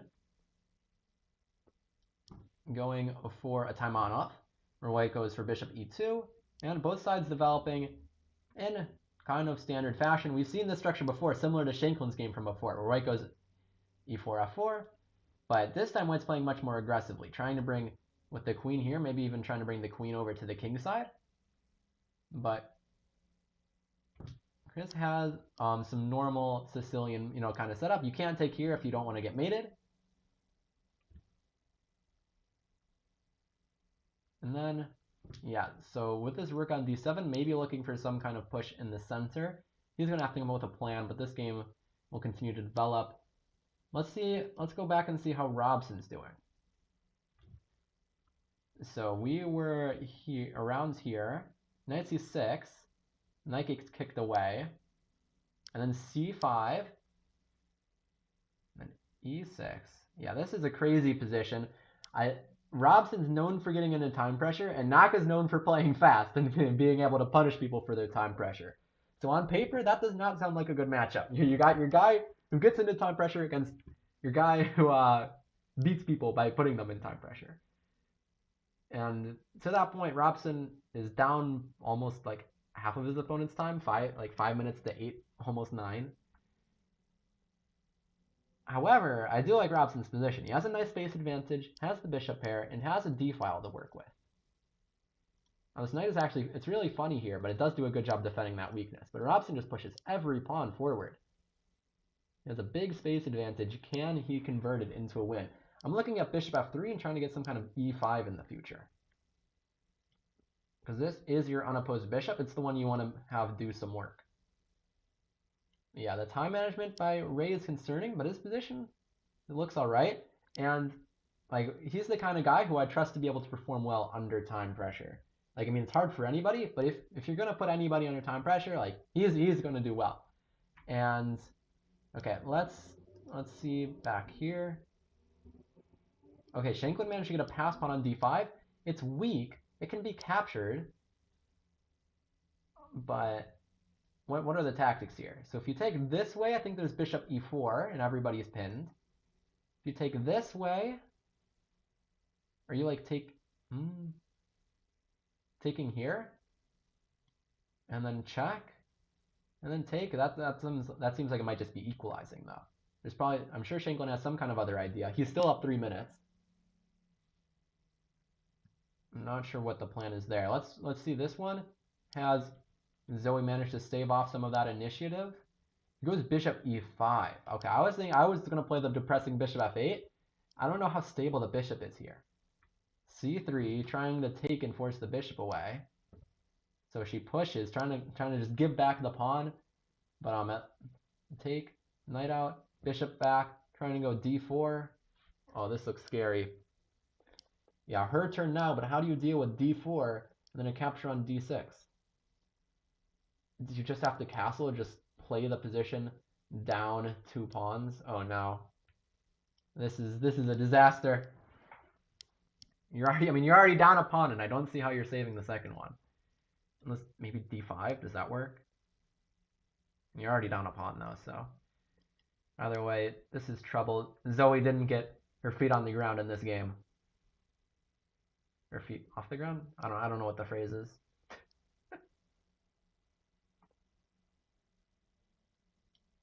Okay, I learned here because I like knight h4. There we go. That's what we need from Shanklin. We need a checkmate. That's what we need. We need a checkmate, please. Now, where's the checkmate? I don't know. But knight on f5, knight f5, we're getting close. I like how like neither side's taking here. I don't know what the tactics are, but I guess we're just not. We're just not taking there. But I mean, yeah. Okay, rook e8. So if we take, is black taking with the knight? Because if you take with the queen, then white can take here. That looks like game over. The king's so weak. Queen g4 is coming, knight f5. So I think if you take there, then knight has to take back. And then maybe we put our own knight in with f5 again. They probably have to go knight back to f6. Yeah, take. Knight takes looks forced.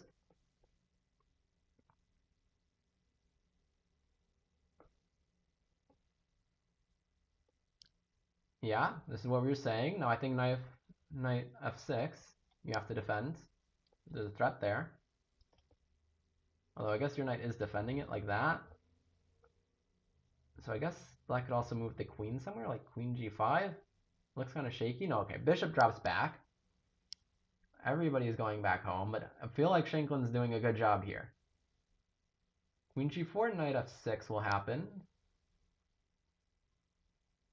Oh, I wonder, wait. Queen g4, knight f6, can you like take it? And then king there? No, the king can wait. Oh yeah, then there's stuff. Wait, what do you do after queen g4? Hold on a second. Oh, queen g5 probably. Okay, yeah, so queen g4 is going to get met by queen 8 and queen g5. Black also wants to go here and threaten mate. So I think Shanklin needs a precise move here. I don't know what it is. Okay, let's see. A few more moves happened here. And Zoe looks like she's down 2 very Bad for us. Bad for us pawns. Those are very good for white pawns. Yeah, okay. Don't think we'll focus too much on this one. But speaking of up pawns, looks like white went for some kind of just f5 sack, and Chris was just like, okay, I'll take it, and I'll defend it. Another knight on e8 to defend the king. Seen this in 2 games now. So white's all in on some sort of attack. So right now the threat is take and check. Oh, and check and mate down there. But just for you, puzzle battle wizard, despite the fact he's not playing on the wizards. Sees that and says, okay, let's get rid of that scary bishop. He's up a pawn. I think, and yeah, I think with the pieces coming off the board here, that he will be able to convert his extra pawn. Okay, let's see. Let's go back to Ray's game. And what? What is this? What? He's got 4 pawns side by side, but none of them have gone any further. And yeah, I mean, the last 2 moves have just been him pushing his pawns. I mean, this is what, if you're saying, okay, we want you to beat Naka, like this is how you beat Naka. You do something like this. But it also might be how you lose to Naka. Now d5, this is typical. If you attack on the side, you meet it with an attack on the center to open up that king. Like, imagine, you know, like f5 was played, here comes queen g3.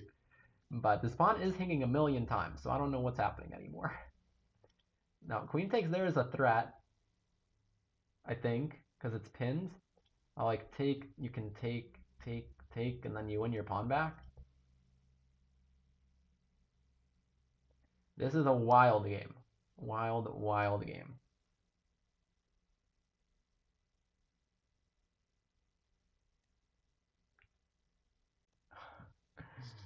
I mean, if you aren't taking this pawn, I don't know what you're doing.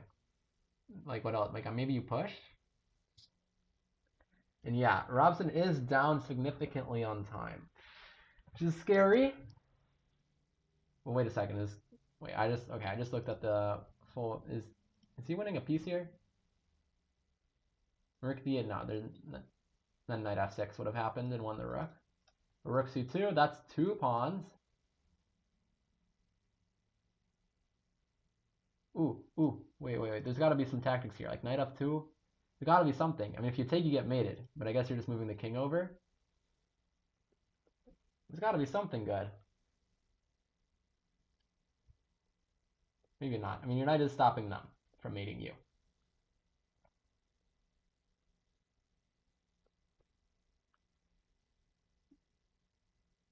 Okay. I mean, where's the win? Is there like a knockout here?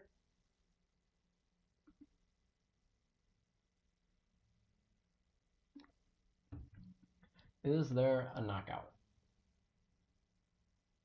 F6. Oh, wait. So take, you just take, and they can't take because there's this mate.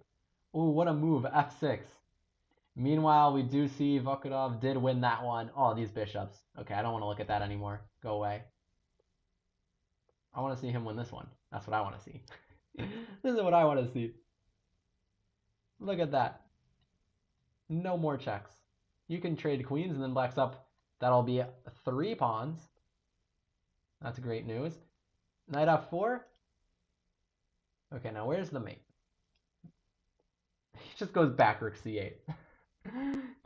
just rook c8. No biggie. Well, I mean, queen, like, yeah, knight e6 gets yourself trapped. So queen e6 is forced. And what was his idea? Why did the rook come back?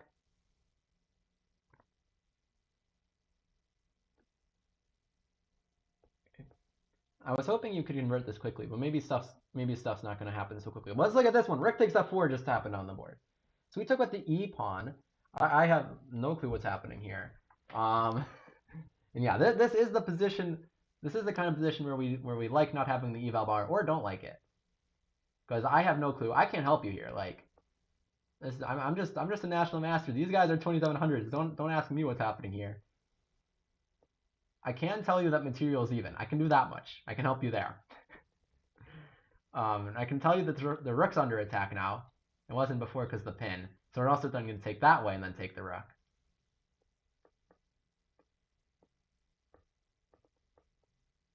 But I mean, Naka's like got to be looking for a way to sack this rook, right?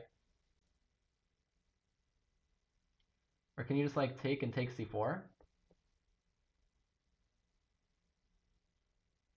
that the strategy?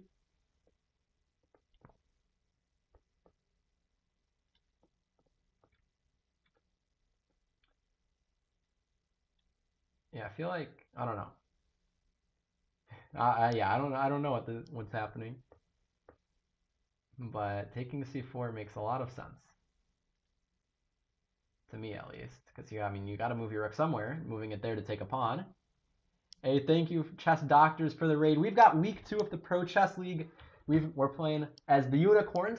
We're on the Unicorn side. We're facing the Gotham Knights, and yeah, we're about halfway through the match. Down by 2.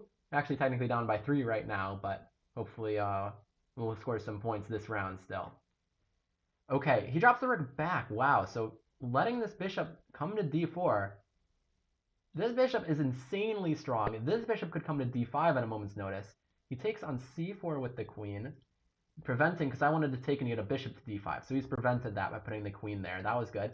Ray down to 20 seconds against Naka's 2.5 minutes. I think that's the worst part about this position. It is scary here. This is scary. Ray down to 10 seconds. Come on. He's got to find something. Okay. Hit him with a pre-move. Okay. Okay. Hit him with a little 1-2 checkmate. Okay. Okay. He'll never see it. He'll never see it. Naka, he misses those every time. Every time he misses those. And just so you know, Chris still completely winning. Shanklin and Fedoseev still around even. I think, yeah, Shanklin against Fedoseev. Shanklin's down a pawn but has drawing chances. But we'll stick on this game. Because this is the crazy one. Oh my goodness. So material is somehow even.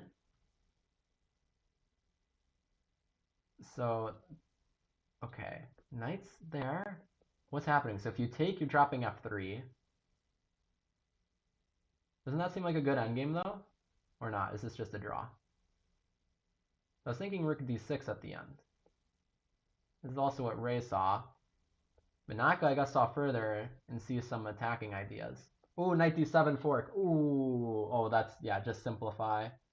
And now rook e3. Oh, no. Wait, rook e3. Oh, no. You wanted a piece? The b pawn's gonna run, though. Hold on a second. Oh, king f7. King f7? Okay, okay, this isn't over. It should be lost. But it's not over yet, right? Although the rook's, wait. Oh, he's getting mated. Oh, now it's over. He got mated. He got mated. Oh, no. Oh, no. That's what happens when you get down on time. Ray couldn't figure everything out. He had some hope there, but a blunder and time pressure, hard to avoid at that stage. And yeah, you can see it. Oh my god, yeah. I have the cameras open. I can't show the cameras. But Nakamura with a big fist pump and Ray looking very unhappy with that one. Okay, well, let's go to this one here. And Christopher Yu is still completely winning. He's up like 4 minutes and 2 pawns, so he's winning. But this one, Shanklin has 2 minutes and 20 seconds. He just won his pawn back. Wait a second.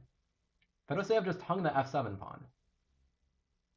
Because he was hoping to get f2, but now his king's been forced in the way. His king stepped in the way. His own attack there.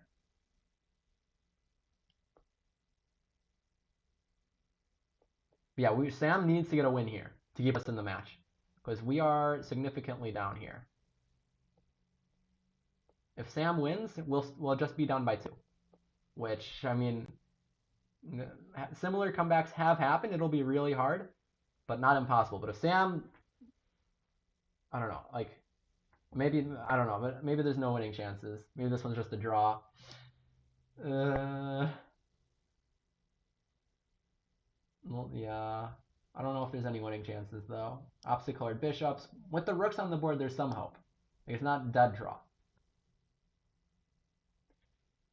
But black is so so solid here.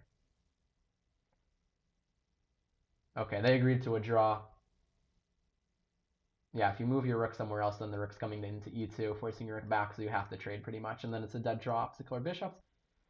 This is not the round we wanted. This is not the round we wanted there. And okay, Christopher Yu did just win. So that round has gone. Let's see if I can pull this up before they take it down. Nope, they already took it down. Okay. they take down the that results sheet immediately as soon as they're on it. It's kind of weird.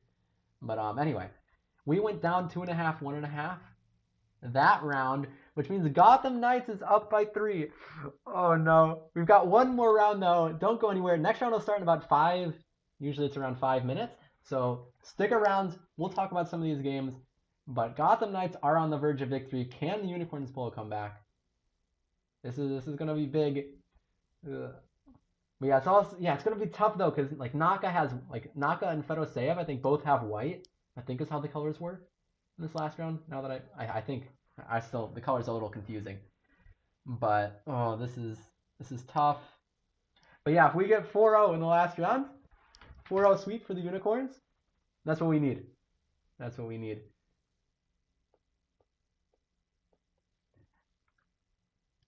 But yeah, that one, yeah, Ray must have had some chances that game. That game was crazy.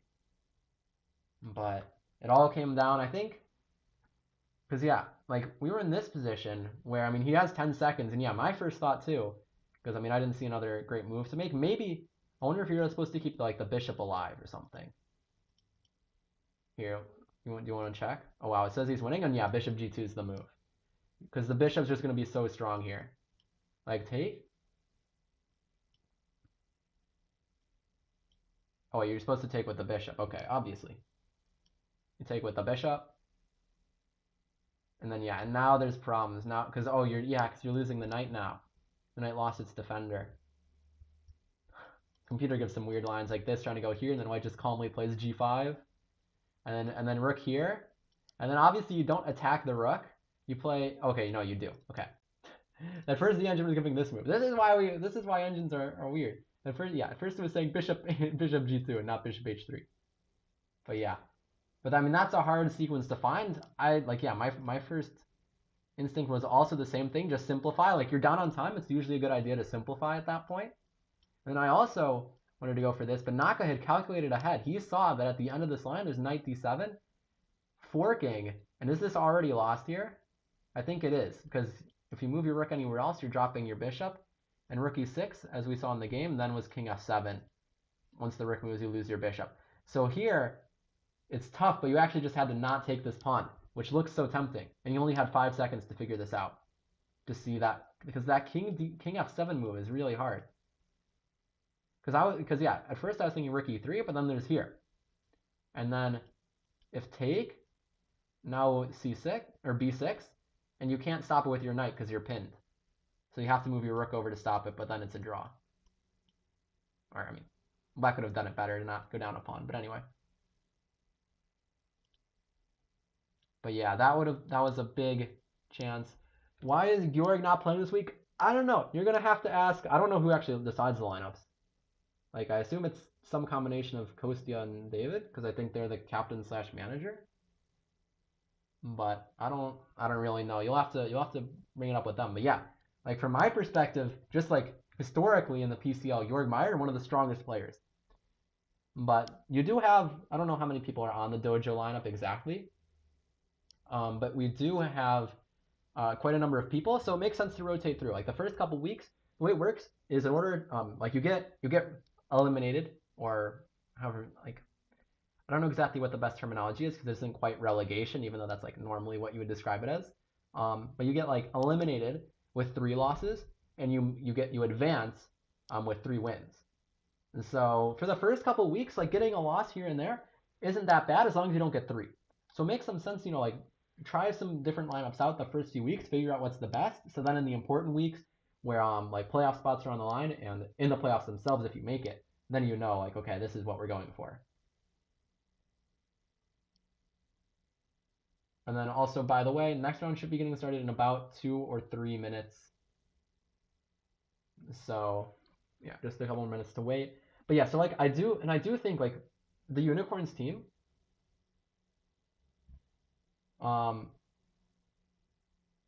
like I think that, like yeah, I think the Unicorns team probably their biggest strength this season is gonna have to be their board threes.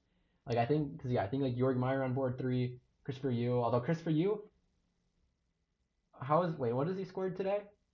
I think he had 1 win, right? And then this last round, yeah, so he's like 1-2 right now, which I mean yeah, he's playing against 2 super GMs, so at the same time, you know, like it's hard. It's hard.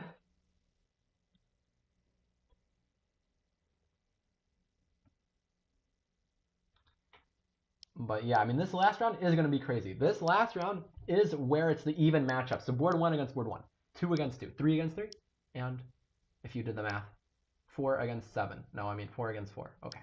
Um, so that means, and the way these two teams are lined up, like here, let me bring up the rosters page again, okay? You can see just how evenly matched these teams are. All right. Fedoseev and Robson both 2,700 strength. Like Fedoseev's been over 2,700. He dropped down below in like the past few years, but he's strong. And then look at this.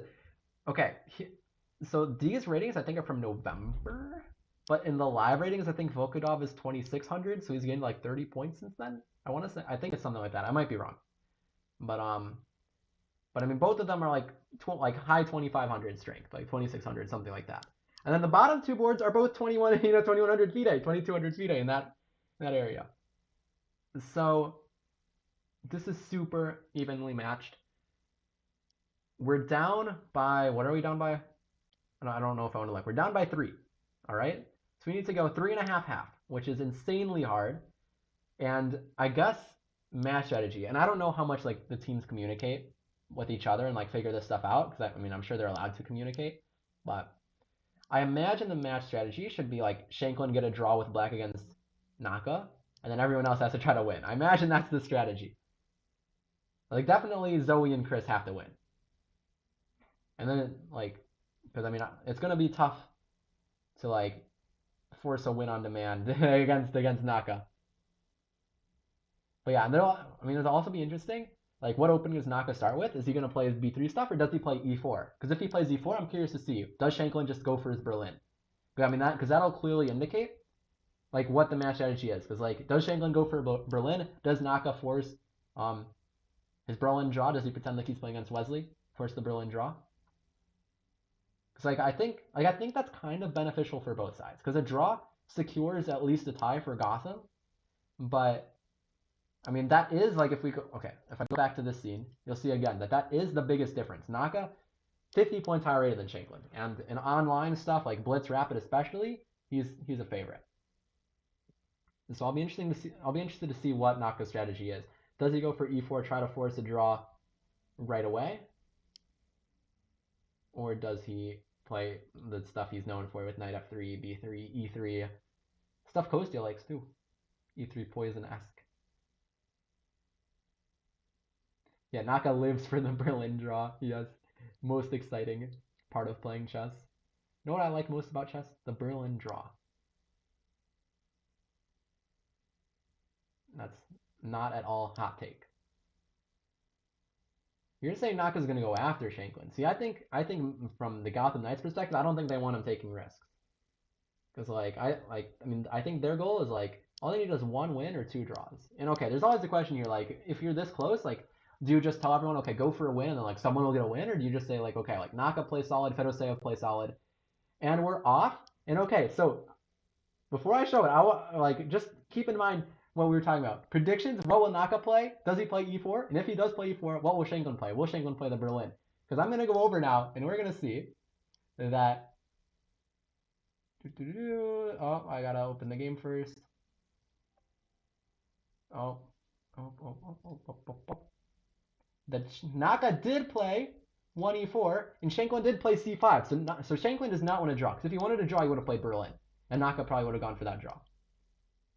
And so Shanklin showing he wants to beat him. And Shanklin has played different Sicilians against Naka before and had decent results, from what I understand. But Naka playing... Okay, This is a weird setup. It looks very strange to put your bishop in front of the pawn. But the point is the bishop comes back, and then you're gonna play like d3 or d4. It's like you're playing it kind of Roy Lopez-esque, but Shankland, both sides playing very fast. So Shankland might have some preparation here, although now he's thinking after queen e2. But Nakamura playing solid, not wanting to enter the main line of open Sicilians, which on the one hand can be sharp. On the other hand, maybe there's like a draw you can aim for in those lines. But no, Naka's saying, I'm just going to play solid. And Shankland's saying, I'm just going to play castles long. Okay. But yeah, here's the thing. I mean, yeah, all they need is one more point. That's either one win or two draws. So the Unicorns have to score huge. Unicorns have to get 3.5, half just to tie the match, which is insane. Insane. But, okay, I mean, I do like the fact that Shankland has a very imbalanced position. Opposite sides castling, differing structures in the center. That is like, this is the kind of position that you want if you're trying to play all out for a win. So I'm glad we see that much. Considering, like, I mean, yeah, Naka tried his best to play solid as well. Now, let's check on our next game. I believe I saw that Robson playing in Najdorf. And Fedoseev goes for the bishop e3, and then goes for this stuff. So not going for any sort of. I wonder if bishop c1, knight f6, if Robson would have gone for that draw. But okay, so we get a different version with the pawn on h6. So yeah, this is some. We have the knight, like, we had the same position, but then black played h6, which it looks like black won a tempo, but this can be a hook for some attacks on the king side. And now Fedoseev thinking again, decides to switch to the Sozin bishop c4, Fischer-Sozin type Najdorf, now that h6 has been played. Yeah, e6 standard to blunt that bishop. Okay, board 3 has also started. Looks like we have a looks like Christopher Hughes on the white side of a Roy Lopez. Make that an open one where black takes this pawn on e4. And then bishop e3. The bishop on e3 stops. Like, there's some lines that have become like very like the game between Naka and Fabi at the candidates, where there's these like sacrifices on f2 where black gets like, you know, a huge center in exchange for the, you know, giving up 2 pieces for the rook. But Christopher says, I don't want to deal with that. I'm just going to put my guys here, counteract that bishop. Christopher, though, down almost a minute and a half already just out of the opening. I don't know how we feel about that preparation, because this is like, I don't know. I mean, this seems like kind of normal open Roy Lopez territory, does it not? We're only a couple moves past, you know, like one of the main positions. And our last game has started, and this is one. Zoe needs a win here. I mean, we've got to get a win here, and she has the white side of a King's Indian, so that's where you're gonna try and win. And she plays the G4 idea, which has become very common in these kind of King's Indians as of late, where White's kind of playing against this f5 move in advance, but Nurmanova, playing instantly, has spent 0 seconds on the clock. She has some idea of what's happening, while Zoe spent about a minute. But okay, this is another kind of like, you know, imbalanced position. White has the big space advantage, where if you're playing for a win, that's what we like. But she does have a question. Do you push forward or do you keep it solid? She decides to push. Now the knight comes back. Black might be playing for f6. Angling that way, yeah. Black now has more time than she started with.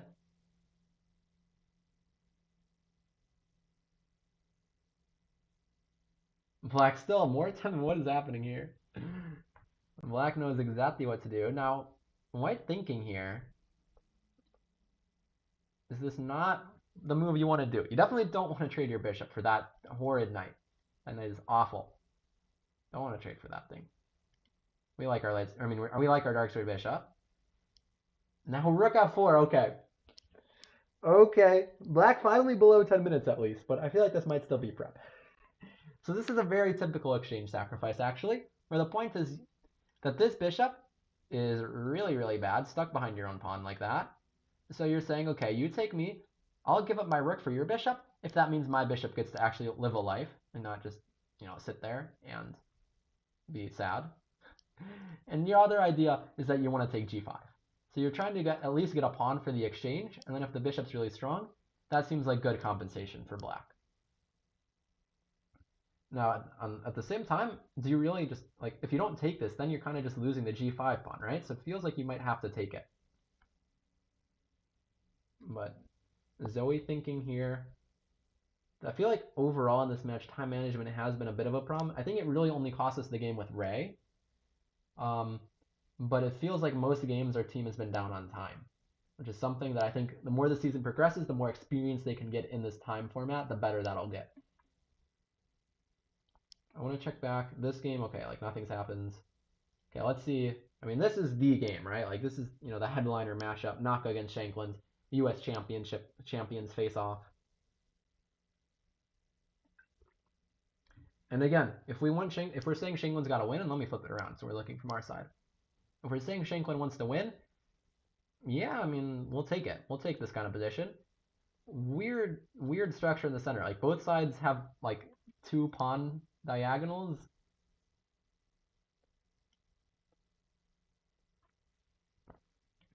And okay, now Naka has a choice. Do you want to keep your bishop alive? You drop it back. The bishop's really bad, but if you can maybe drop the bishop back and get it to f3, it has a lot of potential. Or do you just say that's too much time because I'd have to move my bishop back, move my queen, and that's a third move? And instead of all that, do I just trade? So that's the choice for Naka here.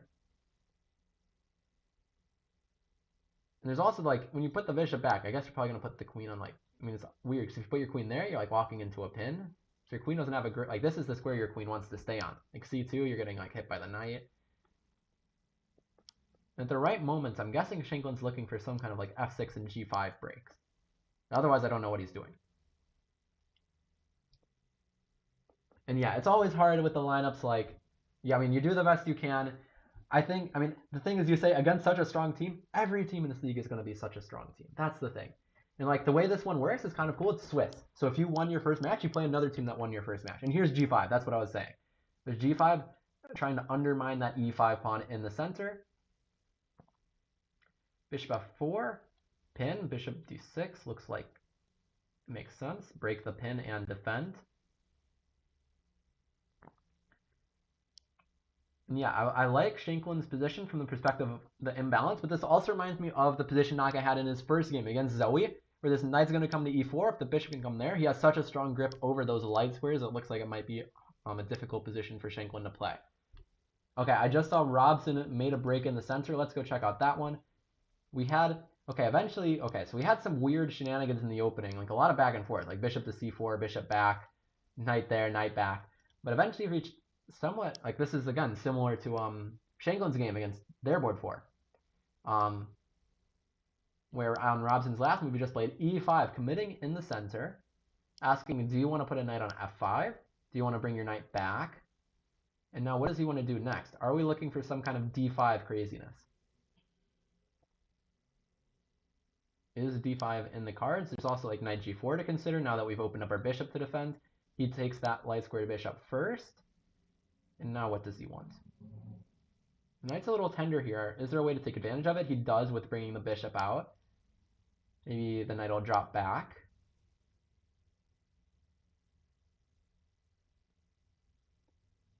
What's the plan for Robson? Like we're looking for some kind of opening up of the center, right? Because we have the bishop pair. We want to get that center open. So he takes that way. Now the bishop covers this diagonal, so we can't continue opening anymore. And if we do play d5, we have to watch out for e5. So I wouldn't be surprised to just see like a move like rook e8, like maybe rook e8, just bring the bishop back so that the rook can join in the game. And the bishop can also help defend your king in case there's any like queen f3, queen g3, attacks over here.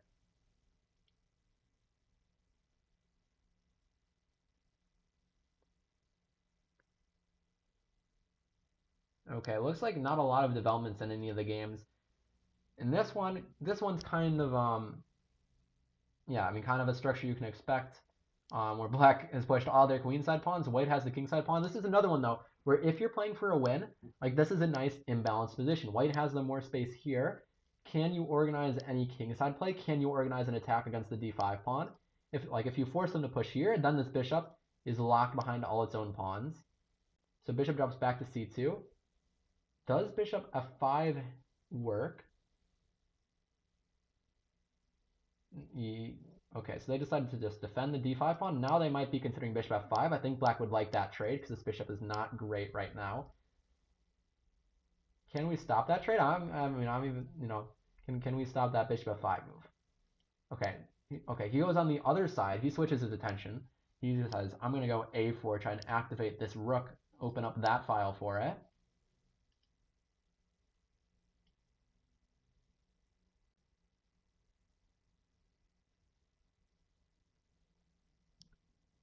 Yeah, okay. Looks like Vukudov is thinking. Let's see how our board 4 game is going. Ooh, the time management is not looking good here. She's down 5 minutes. She also has okay, material. She's got a rook and a pawn for the bishop. I thought she was going to lose a pawn for the exchange. But the problem is this bishop is so much better than either of these rooks. Like, this bishop is the best piece on the board. And I mean the time advantage too. You can't go down 3 minutes to, almost 9. It's just going to be so hard in the later stages of the game. And that's the thing. Like, this game is still going to be a long one. Like, there's almost no trades having happened. Now, Nurmanova does have to figure out how to increase the pressure, because if they give Zoe time to consolidate, she might still end up okay. Like, imagine, like, someday, like, she manages to get, like, either a knight to h3 supporting f4, or, like, a rook to f1, and she goes, like, f4 and starts pushing through, moves like that. Or, like, b4, c5, starts pushing these pieces back, because, yes, they have great squares right now, but they're not outpost squares entirely. Okay, a check here. I think we're moving our king to the queen side, probably. Because king f1... Okay, king goes back to f1. I was expecting... Oh yeah, king d2 lost our queen. Oh my gosh. Okay, so we're moving our king to f1 so we don't lose our queen. Good job, Zoe. This is why Zoe's playing and not me.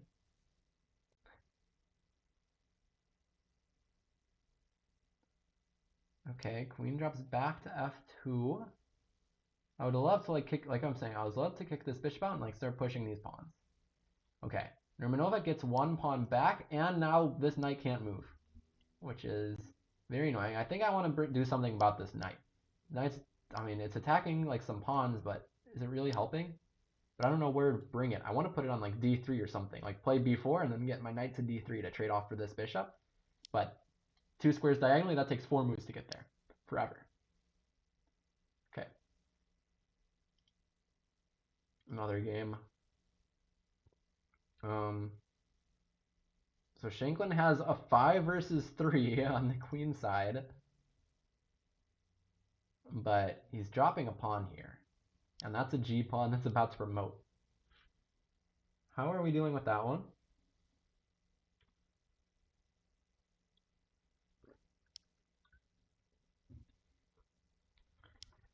How do we deal with this? But also Naka's thinking, does he not want to take the f-pawn? I'm a little confused. The f-pawn looks like something you should take. Wait, is the queen trapped? Wait, no, queen c7. Okay. And if rook d7, your knight's hanging. So no, it's not trapped.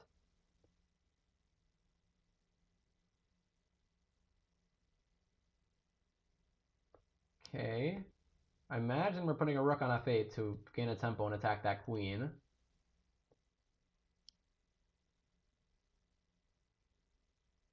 Like something like this seems like you're in trouble because rook's coming to f6, pawns marching down. That looks scary.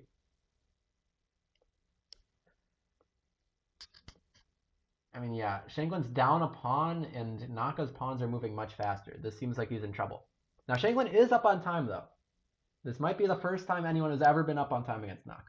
Okay, slight exaggeration, but probably in this match it's the first time, right? And so there's our silver lining. And okay, hey, if we win the d3 pawn, now we've got some passers of our own.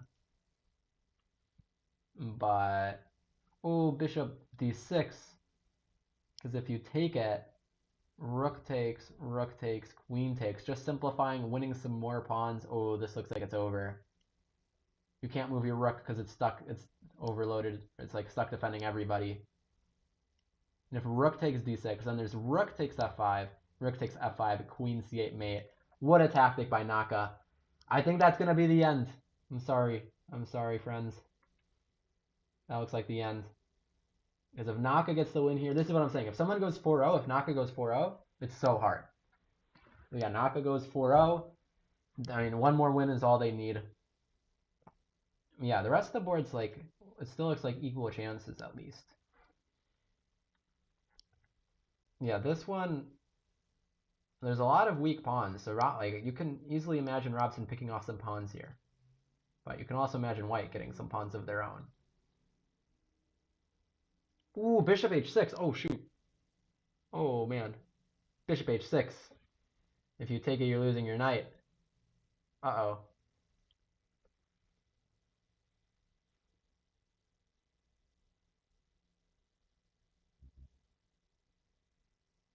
Man, they're hitting us with the tactics. I was saying that we got the puzzle battle champs. We have Robson, we have Chris Yu. But then they're doing this?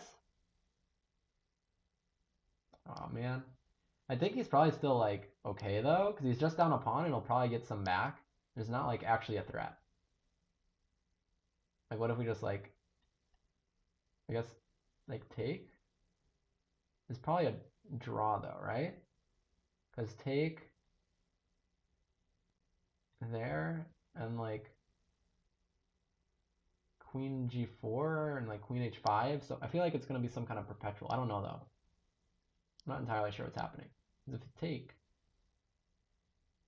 you take, what's the deal?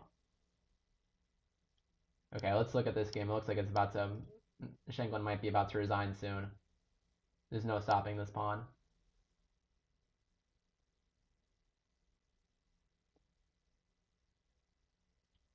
Yeah. G pawn is too much. You can push your own pawn, but it's too slow. They queen first, and then they take here, and win your queen.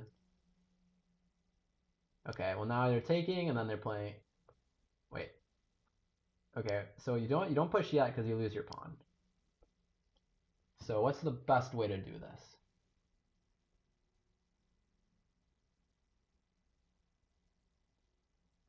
Queen d6. Because then you'll mate them at the end because you're promoting with check or whatever. Promoting before them. So I think queen d6 seems good. Like keep an eye on everything, and most importantly, you're just stopping the check on the diagonal there, because that's black's threat. Black wants to check you here. Yeah, queen d6 played. Nakamura isn't gonna let this one slip.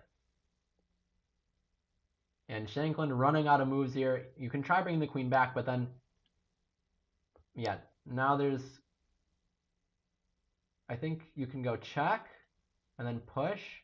Yeah, because you give a couple of checks, but eventually, so yeah, I think, okay, wait. Oh, he goes this way. Oh, is he just gonna take all the pawns?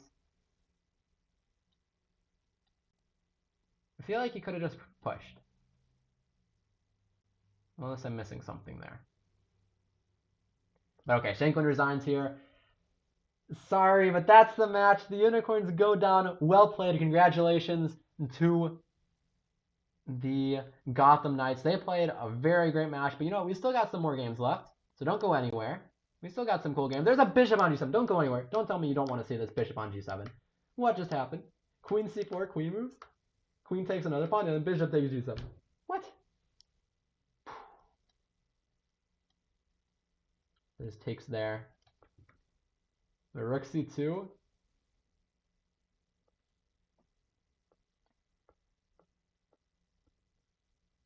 Rook coming in.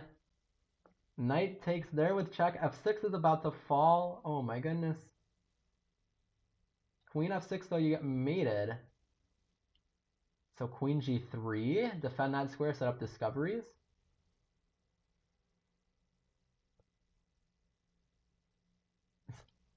Queen takes c2? What? What was that move? I'm so confused. Okay, it's rook and bishop. But now, here comes rook e2. Ray's getting active.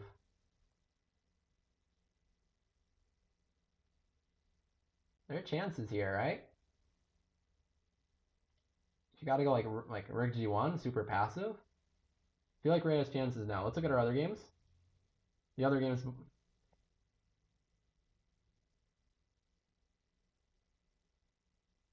Okay, we're looking for some tactic. I don't think it works right now.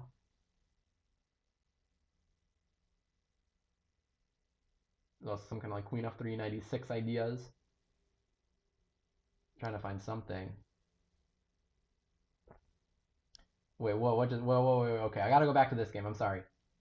This is the game. If you take G2, then Rook H3 and you're getting mated. Oh my goodness. Ray, 2 seconds. He takes. Wait, what's the idea? Wait, Rook H3? Is that mate? No, wait, you can go like Rook G7 back to defend. Rook G7, right? Seems forced.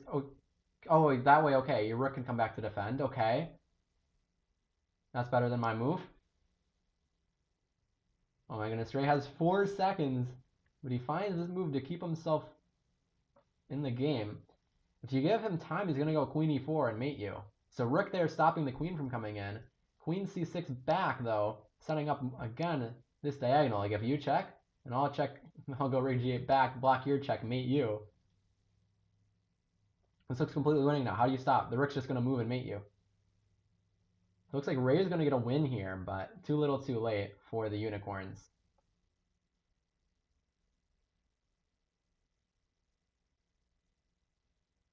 Ooh, Chris Yu just pulled off a tactic. And I think we can I think we can leave this game because we can see it's just you move there and you mate them. So Chris Yu just went take G7. He just did what Fedoseev did to Robson. Sack a piece on G7. You take, I'll take there. Knight here? Like knight f5 though. There's stuff happening. Like you're gonna take h6, you're attacking the queen. That looks like a win for Chris.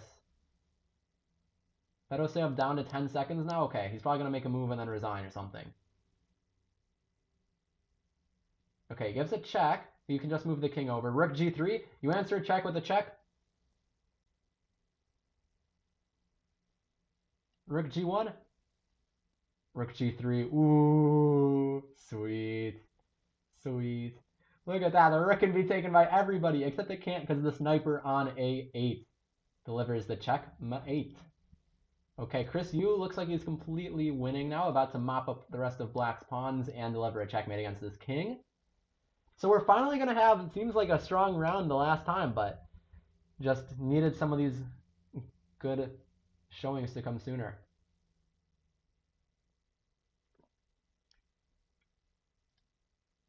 And we can also check this game. This one is messy. White's still up in exchange. Black, like, I don't think you want to take there yet because they're taking on a 4, so probably bishop e5 to keep your pawn defended. Oh, but knight h3, you aren't saving this pawn.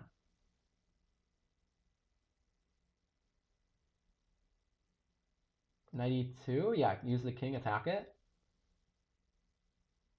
I think he's always going to win this one. This looks winning. Rook takes e6. Oh, okay, that's tricky. Hold on, hold on. Oh, but check first, yeah, because if you took, you're getting, like, discovery. So you give a check first. Now the bishop drops back. Rook's defending there. Maybe, like, bring the rook around. Oh, this is getting crazy. Okay, she just takes on f4.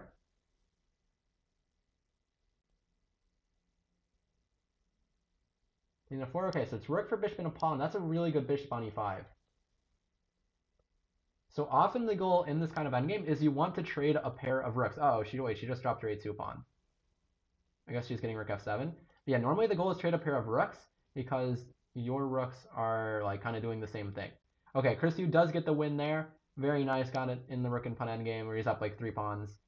And this is our last game. Can Zoe score a point here against Nurmanova?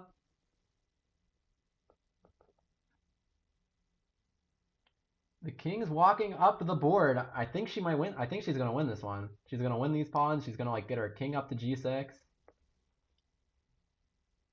Okay. Take there and then rook f7.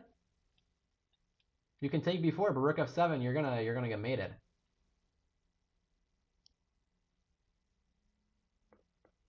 Yeah, I think he's always gonna win this.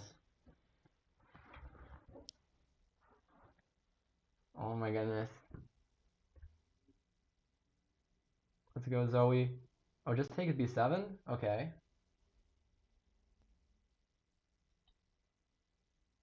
Okay, can we set up a mate here?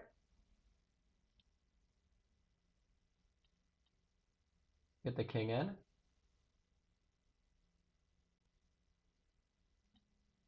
King e6, okay. This has got to be winning, right? King's super active, king's really not active. That's how you evaluate endgames. Yeah, so the goal is to get the rook there in a mate. And it looks difficult to stop now.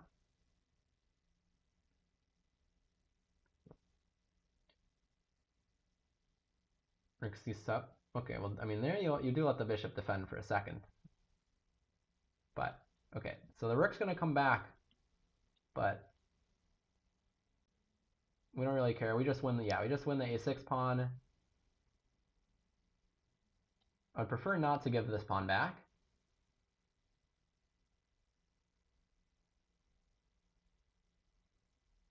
Take, okay. And now, let's convert this position, Zoe. Shouldn't be too hard. You should be able to force the bishop to sack for the pawn.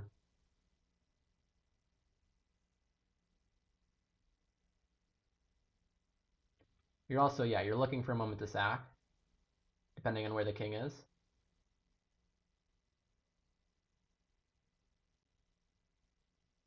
I think b6 worked there. Oh, no, it didn't. Whoops. Yeah, good. Okay. You don't want to sack the rook unless you're sure. So yeah, now this is easier.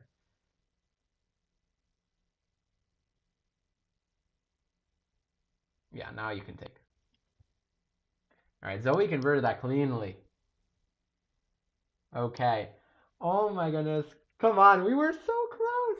We were so close. With that, in the last round, we went 3-1. Almost pulling off the miracle comeback. We started that round down by 3, but we weren't able to get it all the way there. GG's to the Gotham Knights. That was such a close match. Oh my gosh. That's so sad. You know what? Unicorns are gonna come back stronger next week, alright? Like unicorns, they're a force to be reckoned with, okay? We've got the best mascot. We've got the best. Oh wait. I completely forgot that I'm supposed to be doing this because I'm not gonna have the power for much longer. So I gotta let's go shook some coins. Let's go Zoe. Get that win. Get that dub. We had so many dubs that last round. But yeah, Naka. I mean, that's the thing in this league. If you're above 2,700 in the averages, you still count as a 2,700. So getting a pickup like Magnus, or in this case Naka, is huge for your team. But yeah, overall, Ray had a great day for the Unicorns. And I think it was kind of just Shankland had a bit of a rough day. Volkadov played an insanely brilliant game against him, like we saw. Like, amazing piece sack. And yeah, Naka with the 4-0, leading his team to victory. And then his other players got just enough points. They just squeaked by this week. But that does mean that the Unicorns will play another team on 1-1 next week. So we're gonna hope that the Unicorns, like, as long as you're always staying above like 50%, you'll make it to the playoffs. Because like you can get a win week 1, lose the next one, win, loss, but then once you get that third win, then you're good. But yeah. And yeah, Ray had chances against Naka too. So I think Ray is going to be a mainstay on this team because he had a well, yeah, I actually think last week he had like a slightly worse performance than the other two players, but this week he had a great day. Ray had a great day today. Hooray. Plus, that's the real reason Ray's got to be here, is so that Kanti can make rhymes with his names. But yeah, and yeah, Robson won on demand with Black and Svedoseyev. Great result. But yeah, what you gonna do? So close. I mean, that's the thing. Like, I mean, hindsight's 2020, but like, imagine instead of going for the Sicilian, Shanklin tried to like get a Berlin draw with Naka. Naka probably would take the Berlin draw. I mean, we don't know, but and like all of a sudden it's a tied match. Like, it's just yeah, it sucks because I mean, obviously like before the match starts, you don't know whether a draw is a good result. Like, and if they talked it over, they probably decided, okay, like draw's not gonna be good. We need like Shanklin, we need you to beat Naka, and Shanklin was like, I'll do my best. I'll do my best, coach. But 'twas not to be. That's okay. We got plenty of more weeks left in the PCL, but I think we're gonna call it a day here. Okay, so I don't know like, cause okay, I'm not like the normal Chess Dojo fam, so I don't know what the rating policy is So if any of you all are familiar, like, is there like someone specific I should raid from this channel? Oh, I don't know if I even have powers to raid. Wait a second. That's probably the bigger issue is I don't think I have powers to do that. I could. Well, yeah, no, I definitely don't. Okay, so never mind. Never mind. Okay. Well, in that case, at least I'm pretty sure I don't have the power to. Because I don't see the control. But anyway. All right. Well, thank you all for watching. If you haven't, make sure you follow the ChessDojo channel. Because the unicorns are going to come back strong. And also, if you like what I did here, then you can follow me. I'm on Illini Chess Twitch where I stream for University of Illinois. I'll be streaming my Dojo Liga game there tomorrow, which is what I don't even, I think they use Eastern time for that thing, right? So 2 p.m. Eastern. So I'll be streaming there tomorrow. I stream sometimes on my own account, which is Kologic, or occasionally used to put stuff on YouTube, Kologic Chess. But yeah, anyway, great being here. Unicorns. Next time, okay. Next time we're gonna show them corn. Like next time we're getting them. All right. Trust. Like unicorns, we're gonna show them. Unicorns are great. Okay. All right. Well, with that, I will see you all next time. And yeah, I don't think I can rate anybody, so I think I just end the stream here. So see you all next time.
Look at this. This thing's working? Okay.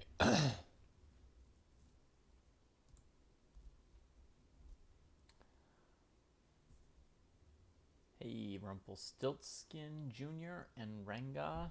Good to see you both too.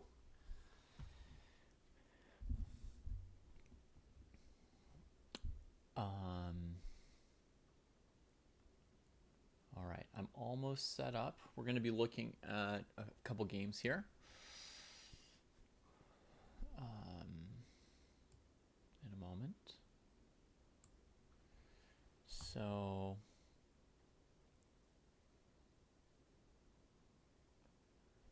I just want to do one thing. This is maybe a stupid thing to be doing right now.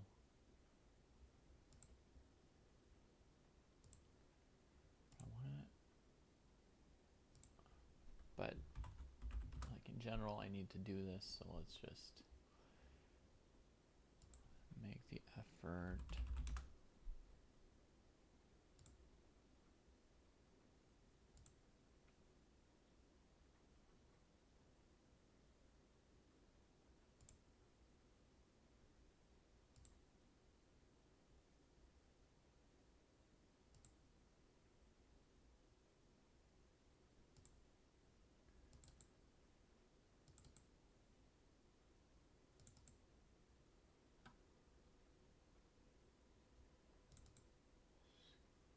Pro League, mechanics, graphics. Okay, let's put it in there. Oh, Kiternach. Thank you. It's been a while. This is not just a one-time hour. I am back.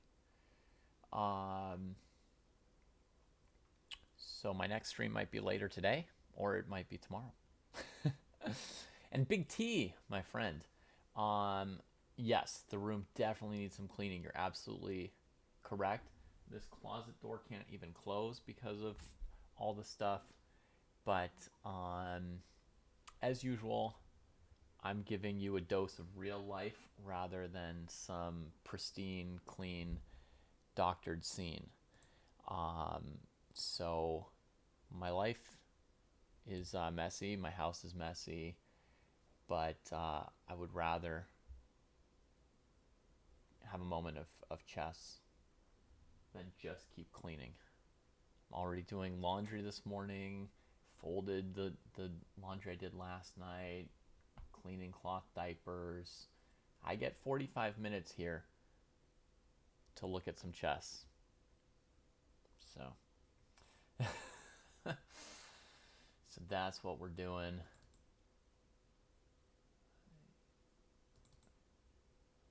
Okay, so we're gonna get California Unicorns logos. This is what I'm adding to the stream right now. I'm just looking up logos, which may be really unnecessary, but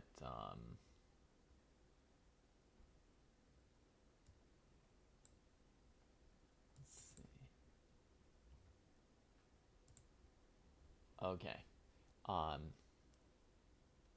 let's add an image logo.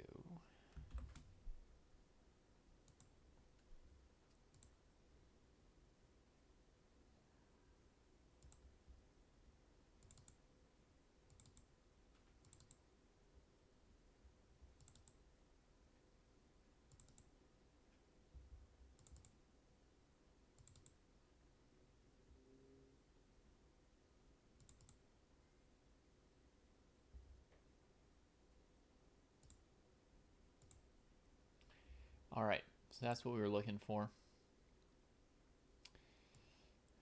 We're gonna not want to blot out. Actually, it's the same color as my background. Oh yeah, it's supposed to be the same color as my background.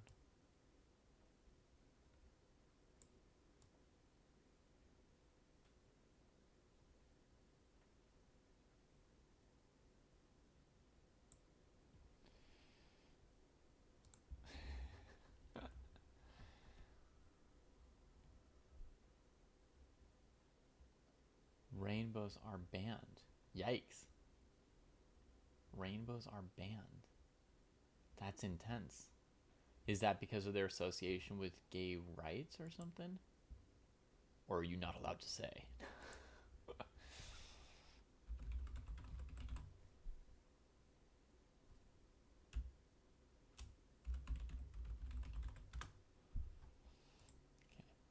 we'll add another. Unfortunately, this is the logo of the team that won this match. But c'est la vie. You can't win every match. They're a good team. It was a close match, as we'll get into in a second. In fact, we'll get into it right now. I'm ready. So, so we had this match on Friday against the Gotham Knights, formerly the New York Knights or New York Marshals. There's kind of a history. There's been a lot of reshufflings and branding changes going with it in the Pro Chess League.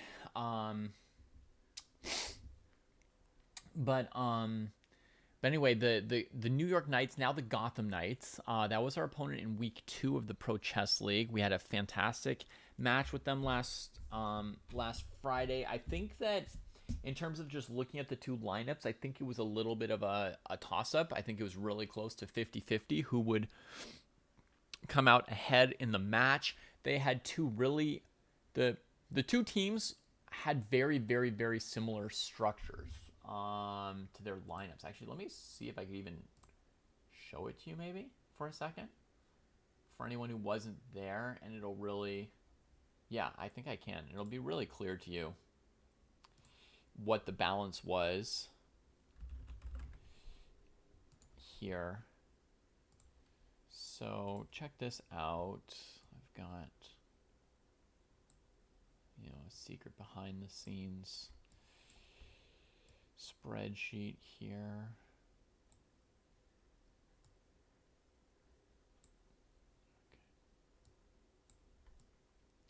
So what I'm going to do for a second, we're just going to talk about what the match looked like in advance. I wasn't able to stream it live, unfortunately, which I would like to be streaming. Well, I'm not actually going to enjoy streaming the matches live because it drives me crazy. But I will be trying to stream a lot of the Unicorns matches live on this channel. So check out right below me the lineups and the matchups for a second. Greg Shahadi does still run the league. He now has help running it. Well, actually, he used to have the help of Arun. It's not fair to say he didn't have help. He had help before. Now he's got a much bigger organizational help behind it as well. So looking at these lineups, what you'll see is that effectively both teams have two super GMs, right? You've got Nakamura and Fedoseev versus Shanklin and Robson. So two super GMs on each team. Then you've got a talented young player. I think Volkadov just turned 20, so he's not technically a junior. Chris Yu is 16. So on board 3, you've got, let's say, an underrated young player who's good at rapid chess, right? And then on board 4, we have each played, a very, very low-rated fourth board compared to the other 3 boards in order to stack up those top 3 boards the highest you can. Now, my theory, when I first saw the rules for, that's right, Zen Madman, you have to know whether the players are relatively better or worse at rapid and more information like that if you want to try and, guess which team is going to come out ahead and all that. So when I first saw the rules for the league this year, I thought the best possible lineup would effectively look like this. And I thought of a second possible lineup that would be possible, that would possibly be about as good, which would be if you could get basically Hou Yifan or Judith Polgar. I was thinking that if you wanted to stack your female player, because the rules in the league say you have to play one female player, and the female player will not count as more than 2350 no matter how good she is. So my take was basically you could get Hou Yifan, Judith Polgar, maybe Alexandra Goryachkina, someone like that to stack the female board, and then have your fourth board be a male player, and that would be the other kind of lineup that would match, that would be potentially as good as the lineup that the Knights and we were running, which is stack 2, junior, under 2200, board 4, right? Because it is possible to find some juniors in the 2550 to 2600 range who might play rapid chess already at a 2700 level, right? So the idea is that effectively you're trying to cheat 3 super GMs into your lineup and more or less sack board 4 with this kind of a lineup. And I thought this was likely to be the best kind of lineup, but that if you could get one of the top, 3 or 4 women, it could make sense to run a different lineup where you run a top woman and then have your board 4. Well, then you have to give up 150 points on one of your other boards. So you could play a 2400 player as your board 4 instead of a Chris Yu or someone like that. But the thing is, I expected the league to be so strong that playing a 2400 would be like sacking board 4, pretty much the same as playing a 2200. The main difference is your 2400 would beat the other team's 2200 in the last round. But I thought the league would be so strong that a 2400 would more or less lose to most boards 1, 2, and 3 again and again and again. That was my sort of maybe slightly simplistic take on it. So those were the 2 lineups I thought would be best. Now I realize there's a third possible lineup. which is the best possible lineup. But I'm not going to say what it is because my team can't run it.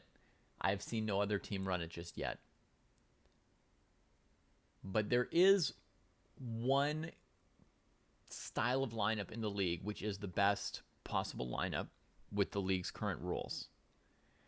And we'll see if it comes up at some point this season, but I'm not going to broadcast it. There is a salary cap that your team's average rating has to be 2550. And then there are like a number of rules, like you can't play, like nobody can count as less than 2200. So if you look at the calculations on these lineups, you'll see that Zoe Tang and Alua Nurmanova, their ratings at 2164 and 2183 are coming in at 2200 because you can't play someone rated like 1500 to bring down your average and play three, 2700 plus players. So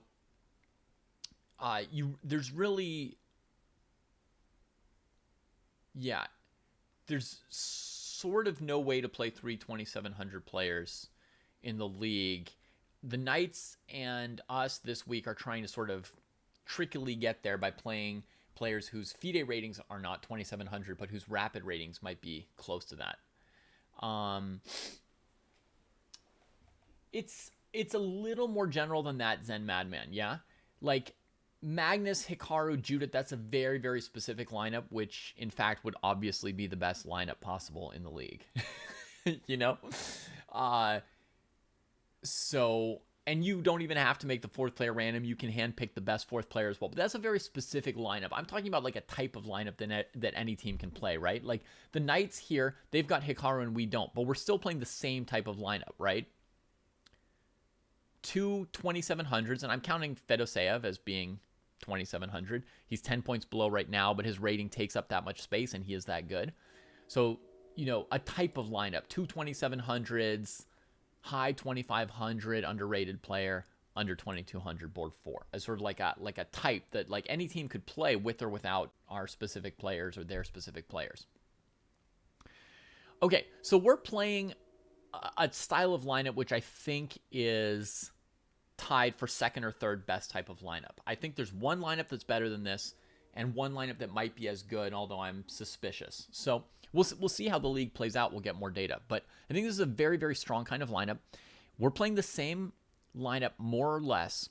And before the match, if you look at this, okay, Hikaru is going to be an advantage. In general, he's better at rapid chess than these other three 2700s. So they're going to have an edge on board 1 with Hikaru. Okay? Statistically, though, like you may think it's like a huge gap. You're like, Hikaru, oh my gosh, he stands out above all the rest. But statistically, that gap from Hikaru is going to be maybe 1 point. Like on average, he's going to score 1 point more than Fedoseev, Shanklin, or Robson. Something like that. It's not like he can score 10 points more all by himself in 4 rounds, right? Like all you need is one player to beat him, and then his score is exactly the same. Like the week before, this week he did go 4-0 against us. But in a previous week, he lost to another team's board 4 in round 1. So then even though he beat all their other players, he finished 3-1, and, they also had a player, I think, who finished 3-1 despite losing to him, right? So Hikaru is definitely an advantage, but maybe like a 1 point advantage. And then, to me, the question was, Chris Yu versus Vokidov. And here I thought that we had an edge worth maybe half a point in expectation. Obviously, in a game, it's in a match out of 16 games, it's going to have to come out to a full point, right? So, but I thought we were within a half point in our match expectancy against this team here. So yeah, that was what I was kind of. So I kind of thought it would come down to one key moment or one key move or something of that sort, right? And now, now you guys see the lineup. You see how it starts off, and we can get into a couple of the actual games. So I will get rid of this for you all, and maybe bring this up a little bit.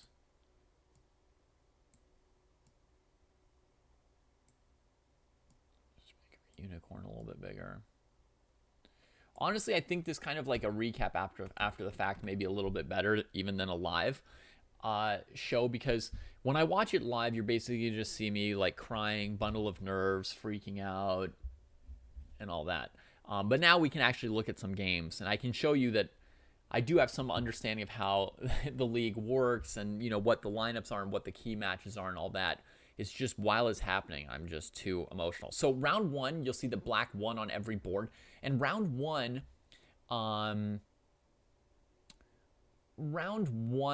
you will often see that because in round one you've got two 2700s facing two not 2700s, and two 2700s facing two not 2700s. So typically you shouldn't see a ton of upsets in the first round in this kind of match. It should generally finish 2-2. I would say the biggest chance here, well, for sure the biggest chance is going to be the board threes with white against the board twos. And I would say both board twos had some chance in these matches. So like if I call this up, okay, now let me just make sure that we've got what we need here in terms of the board being captured. Okay. So if you look at this game here, Vokidov had one major chance out of the opening. And Ray is playing the Berlin defense like all the time now. Super solid, but is definitely going to give white chances to draw, right? So takes, castles here, boring, right? Here. Now it's risky to take this pawn on d4, and he doesn't.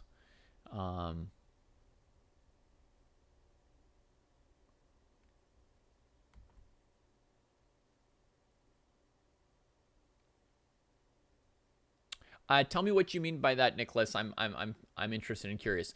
You think that you should play the highest rated woman you can get, and then fill in your board four with sort of like the best that you're able to after that point?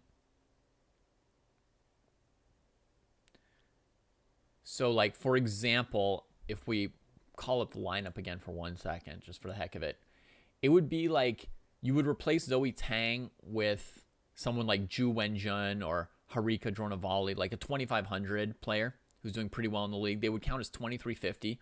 You would have to drop 150 points off of your Chris Yu board, right? So now instead of Chris Yu, you've got like Zhu Wenjun or Harika Dronavali, who I'm going to say are like clearly not as good as Chris Yu or Shamsin and Vokidov, okay? But you get one of those players. Now on board four, you get a player 150 points lower than Chris Yu. So you get somebody rated just over 2400, right? Like somewhere between 2400 and 2440. The question is, can a player in the low 2400s, are there rapid or blitz specialists or improving juniors in that rating range who can score any points against players like Nakamura, Fedoseev, Vokidov, right? Because if the answer is no, then you're sort of sacking board four anyway, even though you're now sacking it with a 2400 player instead of a 2200 player, right? So that's the question. Is there a 2400 like that, or are there several? Are there enough that, it's viable to put that into a roster? Yes, Gukesh's tournament is over, Michiko, and he is in our lineup for this coming Friday, so you get to see him in action for the first time. So that's what it revolves around, Nicholas, right? Like, Chris Yu or Shamsin and Vokidov, there are some of these players in the high 2500s. If you can pick from any player in the world and you can hunt for like a couple good juniors, there are some whose rapid strength is approaching 2700 and who can potentially score points against players like Fedoseev, Nakamura, etc. And then what does it get you to have a 2400 on board four instead of a 2200? But that's basically the question, and I don't think we know for sure what the answer on that is. But those are the two lineups that I thought of before the season started. And I think that they're probably pretty close to equal, right? Like, I don't think that Chris Yu is a million points better than Zhu Wenjun, but I do think that it's noticeable. And I rather have a noticeable but maybe smaller difference in how strong my third board is than a bigger difference in how strong my fourth board is if it's only going to translate to 1/2 of a point per match, maybe on board 4. Well, it depends on how you take it, Zondebuck. In general, like board 4, you want somebody ambitious who's going to take this as a great learning opportunity. Like, let's say you were told that you could play on board 4 on one of these teams, and you get to go out and play games against Hikaru Nakamura and Sam Shankland and Arjun Erigaisi. I mean, would there not be a possible perspective you could take where you would really enjoy that experience? Yeah, the Chinese team seems to have, and I haven't even researched some of their other players, but they seem to have a lower rating profile where they're not even maxing out the rating. And Zhu Wenjun did play board 2 one match, I'm pretty sure, and brutally successful. So Shanghai's doing great with a very, very low rated relatively lineup. Coincidentally, Michiko, we're playing against India this week. We're playing against team MDG1. So hopefully Gukesh won't feel bad about beating his countrymen. It's a very strong team. It'll be a toss-up again this week. I will be a ball of nerves Friday morning.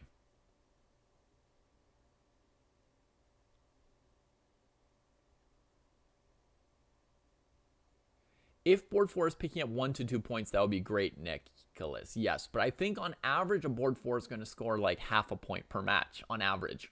If teams are using fairly stacked lineups. Like, look at the lineup we had this week, right? There are very few board 4s that are going to score a lot of points against us. Same with like the Knights team, right? Like if we put a 2400 on board 4 instead of Zoe, how many points would they score? Zoe scored 1 point this match with a fantastic last round win against Alua Nurmanova. I would argue that if you put almost any 2400 into the lineup on board 4 for us, they would do the same. They would lose to Naka, Fedoseev, and Volkov, and then have like a fair chance to beat Nurmanova, although it would not even be guaranteed.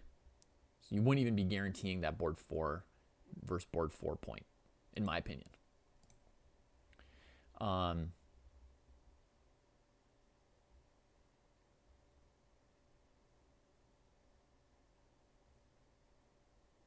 Yeah.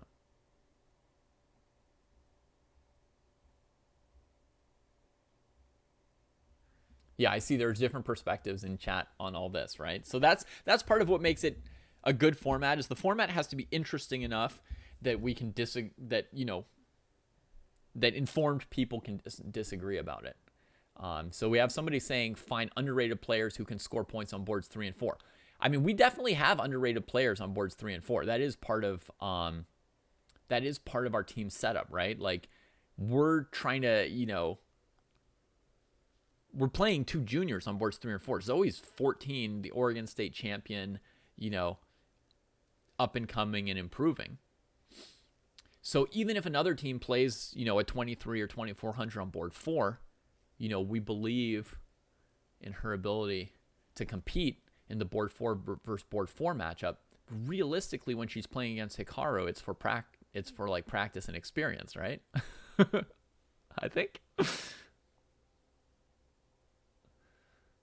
Yeah, Julian Proleko was board 4. And there are teams that have found like insane loopholes. Like I remember one year St. Louis had a player who was rated 1900 FIDE but 2350 USCF.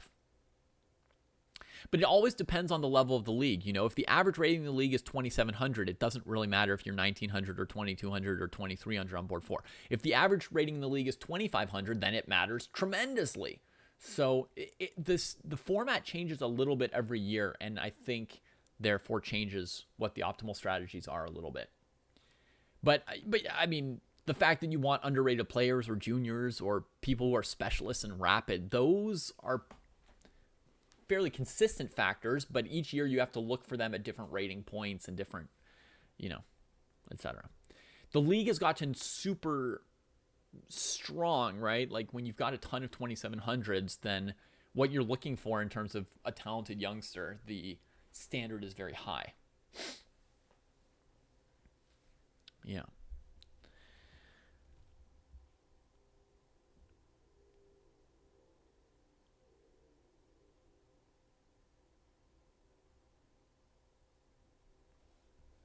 All right, so let me get into some of the games a little bit. I mean, all this stuff is super interesting to talk about, but I have a slightly limited time before Jesse comes on for the graduates show, and I'd like to show you guys at least one or two chess moments from the match that I think are critical, and they'll help elucidate why or how I think about why and how I think about these matchups. So Ray takes the pawn at this point, which is a risky decision, very, very risky. Here, if queen takes g5, there's queen takes e8 checkmate. So Vokidov forces a weakening of the pawns around the black king, right? First thing he wants. Saves this. Ray grabs another pawn. Holy moly. Check. Now, I think here maybe king f8 was better than king into the corner, but this position's already just absolutely insane. Like, it's supposed to be the boring Berlin, but Vokidov chose an aggressive line where you sack the d pawn. It was risky for Ray to take it. Ray took it. I don't know the theory on it, so I don't know, to what extent how big a risk Ray thought he was taking or why he took it. But what I want to show you is that Vokidov did have a chance in this first round to turn things in the favor of the knights big time, and it's right around here. Bishop e5, bishop d3, g6, which is forced. And this is why king h8 turns out to be risky, because I think there's no way to really stop this plan that Vokidov does here. You have to play g6, and now he traded off for that because his knight's trapped, right? He has two choices. Trade it off and help Ray develop, or sack. He trades it off, and Ray goes on to win the game pretty dominantly from here. I would say, like, White's more or less obviously lost at this point. So the sack is what terrified me when I caught part of this game live. Not much, but a little bit. And this was just absolutely terrifying to me. It seems like you have to go queen e7 maybe, or d7, one of these moves to stop the checkmate. And then here, I don't know. It just looks terrifying. Like, you can't bring your queen over to try and trade their queen because they can take the knight. It looks like White could maybe already give a perpetual with queen h5, queen g6, and stuff like that. And there's the question of whether this rook could go rook e1 to e3.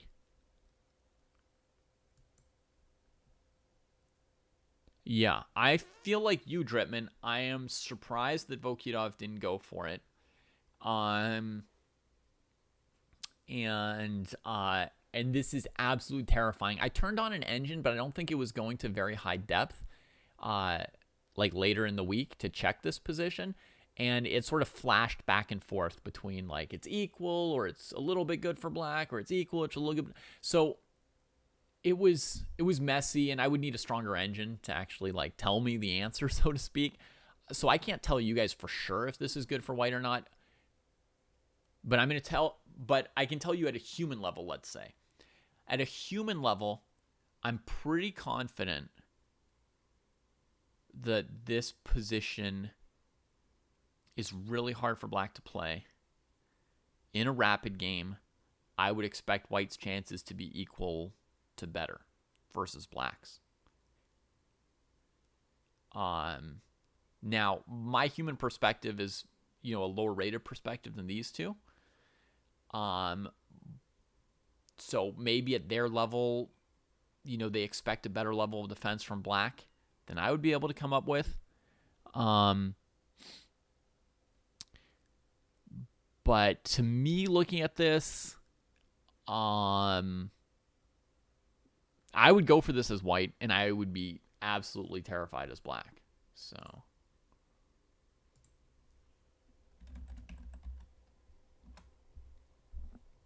So that's the first important point in the match.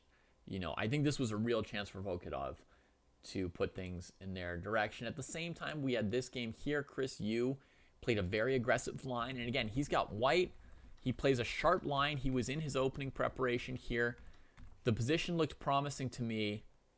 But what I'm going to say is that Fedoseev just outplayed Chris and me. Like, there's no moment where Chris missed any chance that I could see. Like, Fedoseev just played this game so well. He just played a fantastic game. And we didn't end up having any obvious chances in this game. I thought it looked like, whoa, Chris is getting a great opening, aggressive, opposite-colored bishops, weak light squares, chances to attack. But, like, if you just want to see an amazing game, Fedoseev played this game amazingly. This d3 pawn sack here, it's a clearance sack that frees up the d4 square for the knight, a diagonal for this bishop, which look how good the bishop on f8 is at the moment. Right? It's blocked by these 3 pawns and controlled by this one. It's really not being able to reveal that white's weak on the dark squares yet. And it opens the d file for this rook. So this pawn sack, whew, dang, and then goes and takes this, and it looks like the threat of bishop e4 is just going to hurt black. But he just plays here calmly. And I think the point was, he just says this bishop e4 is not that big a threat, because in this situation, right, he'll get to this point, and, now how are we defending against knight c5? Right? Bishop c6, just king e7, forcing the ability to move the knight. This looks terrifying. Your king can't go hide because you're dropping a whole rook. So, if you bring your queen back to defend, black can give the check, trade queens, and pick up a free piece. So I think, like, this bishop e4 move, which I thought was, like, a great threat, and I thought, like, oh, Chris is getting to the light squares before black can do something. I think he showed that he could just diffuse it with this knight d7, knight c5, fighting for these squares. And here's a really bad move from Chris, I think, b4, where he needs to be developing the rook, which means, I don't know, king e2, rook here, or some, I don't know. Like Fedoseev is just playing so well that it's a lot of pressure to try and figure out. But then he covers everything and gets castled, and now Chris's king is worse than black's king by so much that this position is lost, I think. It's a good knight against a bad bishop. I think it's still just lost off of king position. Like, there's nowhere for that king to go, and too much material on the board. Too much wood. And Fedoseev played, like, absolutely amazingly throughout this game. He takes apart this area over here because now his bishop can be used, and he's got 2 passed pawns, so he can actually win a lot of endgames as well. And yeah, there's some complications. I wasn't sure why knight d7, knight f8 loses here. I mean, I figured it's something with queen e1 to d1 to d3, but I didn't calculate it at all. But he did. And yeah, then he sacked here. We got sort of the same thing. This was a sweet move. Holy moly. The rook's pinned so it can't take. The king can't take because it's defending the rook. The pawn can't take because the queen would hang. And now he's got the light squares with the queen and pawn and the dark squares with the bishop. Boom. That was brutal. All right. So that was an amazing game from Fedoseev, but that is part of what you're supposed to expect from 2700s. Like, they're going to be absolute geniuses, and seemingly untouchable at times. Like, that was Chris's prep. He got, like, an exciting, cool looking position, and just over the board, Fedoseev found his way through it, played, like, incredible. Okay, so let's go to round 2, which is, this is the round that really cost us, and it was actually, again, a question of you and Volkov. Basically, and this is how I see these matches when you've got these 2700s. Like, okay, they could come down to inches, but one of the big questions in the matches is one of those board threes, the 25 2550, 2580, 2590. Is any of those players going to score against the 2700s, like a big upset? That's the way to get an advantage in the first 2 rounds, right? Is you watch the games of Volkodov and Chris Yu. Now, this round is tougher because they've got black against board 1s, but it's still the games to watch. Normally, you would still expect 4 white wins this round in 2-2. But Volkodov played a fantastic game against Shankland. And this round is both the round where Volkodov kind of won the match for the Knights in a sense by scoring this super important upset win, and the round where Chris missed his chance to sort of like win the match for the Unicorns. Of course, you have to play all 16 games and all that, but it's like you get a full point lead and now something needs to really go wrong when the teams are this close, right? So this was, in my opinion, and Seth Lichtenstein's opinion, this was the most important game of the match. And the other one is going to be the Nakamura Yu game from the same round, which is going to be like the missed chance, you'll see. So anyway, so Sam plays this opening here, which he knows well, the Catalan. Well, he knows all openings well. So that's kind of a pointless thing to say about it. And Volkodov sends the knight off to b3. And of course, black's down room for the pieces and super protected this pawn. But it's potential for this knight on this outpost to just be away from the game and the whole game to happen on the other side of the board, right? So I'm not super in love with this knight maneuver. And I think Sam's got, a perfectly decent position here. And actually, let me take a second. And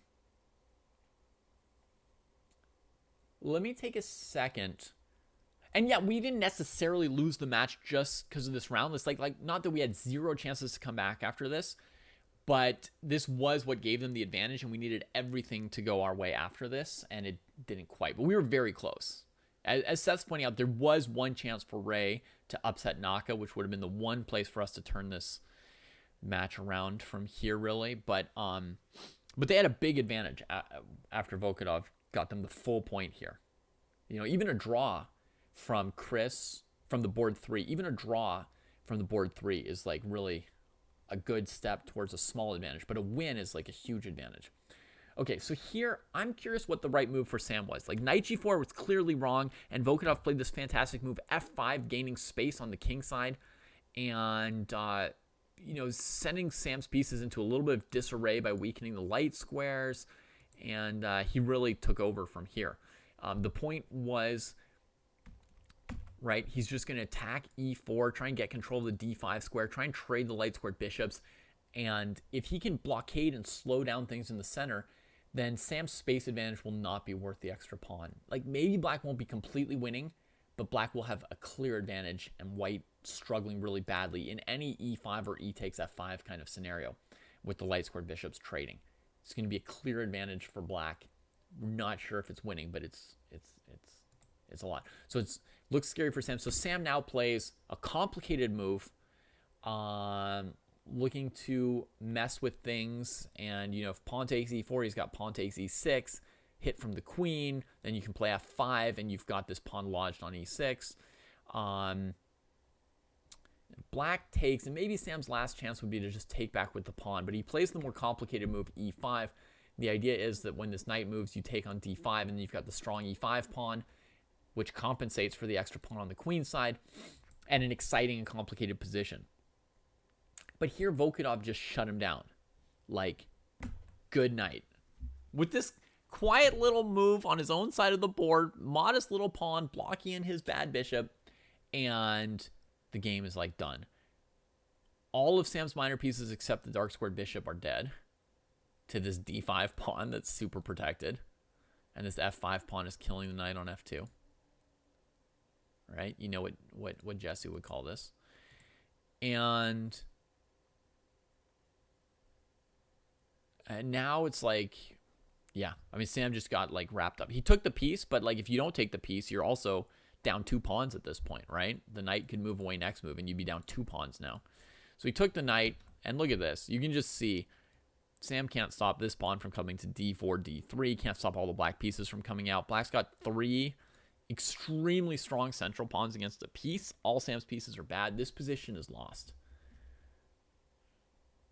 Yeah. So this was just fantastic concept from Volkodov with c6 and fantastic setup with f5. So he just showed that strength, right? Like, he's not at 2,700 yet. Certainly not in FIDE classical ratings. But he played this game and showed why you would want to make a lineup like the Knights had or like we had, right? Why you would want this kind of a player on your board 3. But I just want to take a moment, because I was curious about this before, and we're in this position. I just want to take a moment to see what Sam should have done here, okay? Because I was thinking while sleeping last night, I think. Well, I don't know when, but while not at a chessboard. I was thinking that maybe the right move for Sam would have been d5 right here. See, I don't know what Sam was supposed to do, and that's kind of what I'm curious about. Like, would it have made sense to go d5 here? You're sort of got the idea of knight c6. So black should, like, take or take. Yeah, absolutely, Sean. There's no need to move the knight off of e5. He can leave it here. The question is, what should he do in the meantime, right? Like, g4, g5 looks slow, right? Rook f3, what's that doing? What is Sam supposed to do from here to improve his position? f5, d5? Seems like it should be something like that, right? Although I suppose maybe you could play it really slow. Maybe you could play it really slow, like g4, g5, rook f3. That's possible. Yeah, okay, so let's say there's like maybe 3 ways to play. Some slow things, just holding the position, or one of these moves.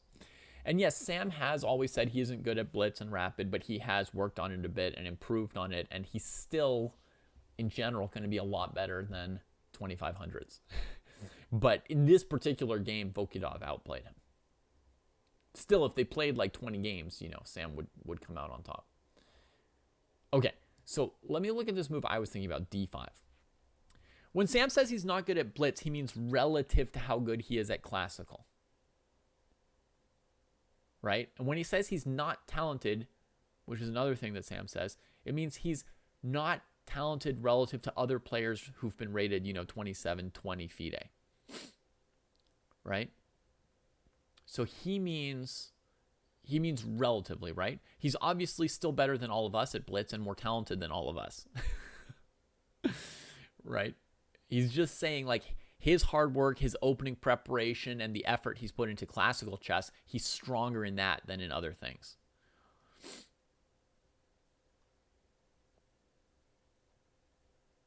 Yeah, Michiko. Yeah, I mean, we want to get all our players in there. So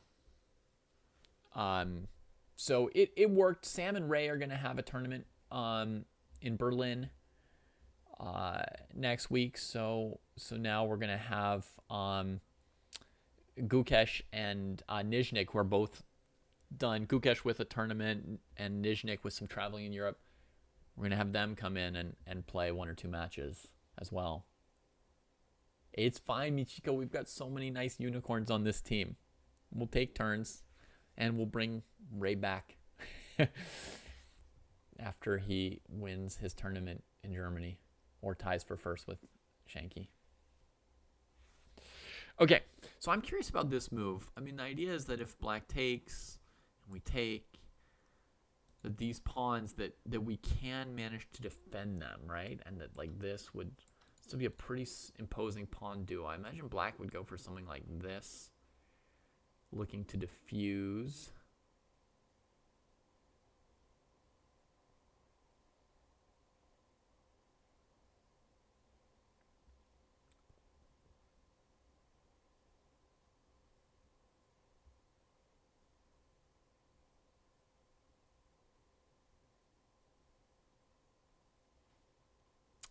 Yeah, it doesn't seem like white has anything amazing. Some compensation for sure. Nothing amazing. Like, I'm thinking of, you know, lifting the rook. I'm thinking of trading here and lifting the rook, even though it lets the knight come to d3 and bringing the rook this way. We could also play a move like knight e4. Oh, actually, that looks nicer. Knight e4. I didn't think of that before. Takes. And now we've got the idea of bringing the knight in here to get our attack started. This looks kind of promising, doesn't it? Yeah, this I like. Maybe white has the advantage here. Huh. Does black have anything else good against knight e4?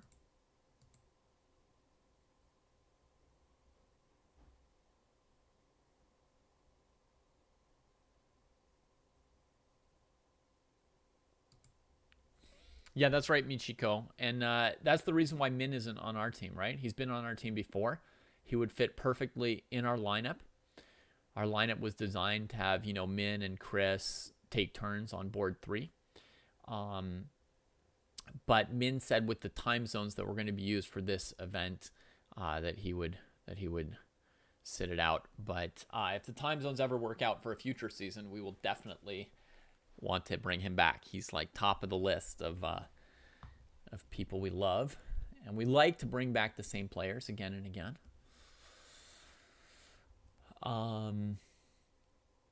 Okay, this looks pretty decent for white. I feel like this may have been the correct way to play. What else could black do? Black doesn't need to trade. That opens up the rook. That's not super desirable. Maybe just bishop c5 playing around things. No, then this move wins. Okay. So we have to trade as black. And now the question is, does white take with the knight or the pawn, huh?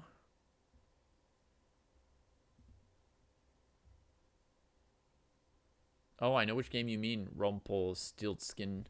And yeah, it does all revolve around, I mean, like this, there's a lot of differences between the games, but the factor that's in common is this amazing outposted piece just out of the game, or is it really bothering us?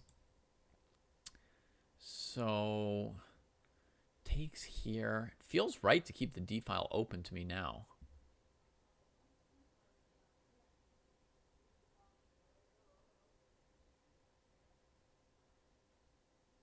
I guess I could do this.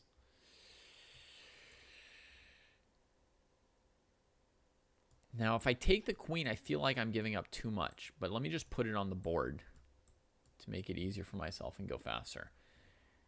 So black's got rook, knight, and 2 pawns against queen. But yeah, I like black's position. I don't see much dynamism for white. I like the d file for black. I'm not a huge fan of taking that queen. That big trade for the queen. So instead of doing that, let's just go here. Now we're threatening knight f6. Better in this position. If black goes queen e8, we can take on c7. If black does nothing, we could plunk the knight almost anywhere. Queen moves this way, we can take this. So black has to trade. And now we can take here. And now we don't have the knight on c3. So again, bishop c5. We get this position with now this bishop unopposed, but maybe shooting into thin air, huh?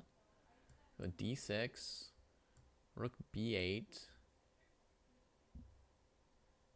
d7. I mean, do we just go all the way?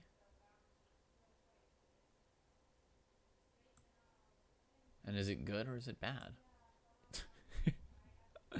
So many questions. I feel like the pawn maybe got a little bit ahead of itself here.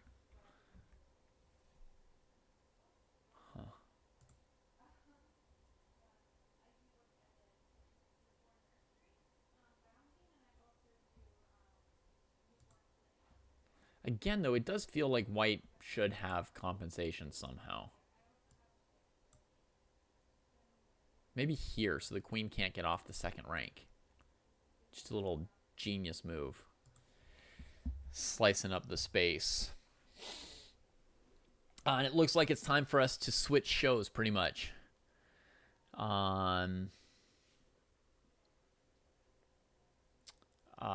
And bring on Jesse to celebrate the training program graduates. So let me wrap up this position here. This looks playable for white. Looks playable for white. Pretty good. So I think that my instinct here is probably correct to play d5 at this point. Yeah? I think d5 is probably like a pleasant and promising position for Sam. I mean, it doesn't mean he's going to win or lose or whatever. It's just I was just curious about this position. After he played knight g4, Volkov really took over this game nicely. But I think it's interesting to know what we should do in this position. And d5 looks right to me. I've only looked at bishop c5 as a major defense for black. There are probably some other moves for black, but it feels like, that's how to make this knight relevant and to take off some of the firepower. And black needs to get the queen out of the way. of the rook on d1 and get the rooks developed. So black needs to move, one of these pieces. So bishop c5 is a pretty logical defensive attempt. And I didn't crush it for white. I just got an interesting position. So that's kind of where the match largely turned. The other one was this one here. Chris Yu kind of busted Hikaru's opening straight out of the opening. Played d5, d4 with a small advantage for black. And then later in the game, Hikaru sacked a pawn for not full compensation. And at this point, oh yeah, this move g6 I hated. So at this point, it felt like, Chris is just up a pawn. We've got a great chance to win the game, or if things go wrong, maybe draw it, right? Which, if we weren't losing the game to Volkov, again, a draw from your third board against the other board one is enough to start to claim a small edge in the match. But he went for this simplifying move and missed a tactic here with knight e7. And then he was down in exchange. Brutal, right? So g6 forcing the knight there. Then he doesn't even trade everything off. This would have been drawish, right? Knight d4, queen d4, queen d4, bishop d4. Right? He could have had a fairly drawish endgame still with the simplification, but he went for bishop f6, runs into this tactic, trade, and yeah, knight e7. He'd missed it when he went for that.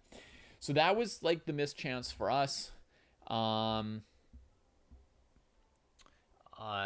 that this game was looking really promising for Chris, and he had a straight up tactical blunder and lost the game. This could have been a draw or a win for us, which could have been, pointing the match in our favor. So I think this was really the turning point in the match. Chris not getting the match to go our way right here, and Volkov coming up big and getting the match to go in the knight's favor there.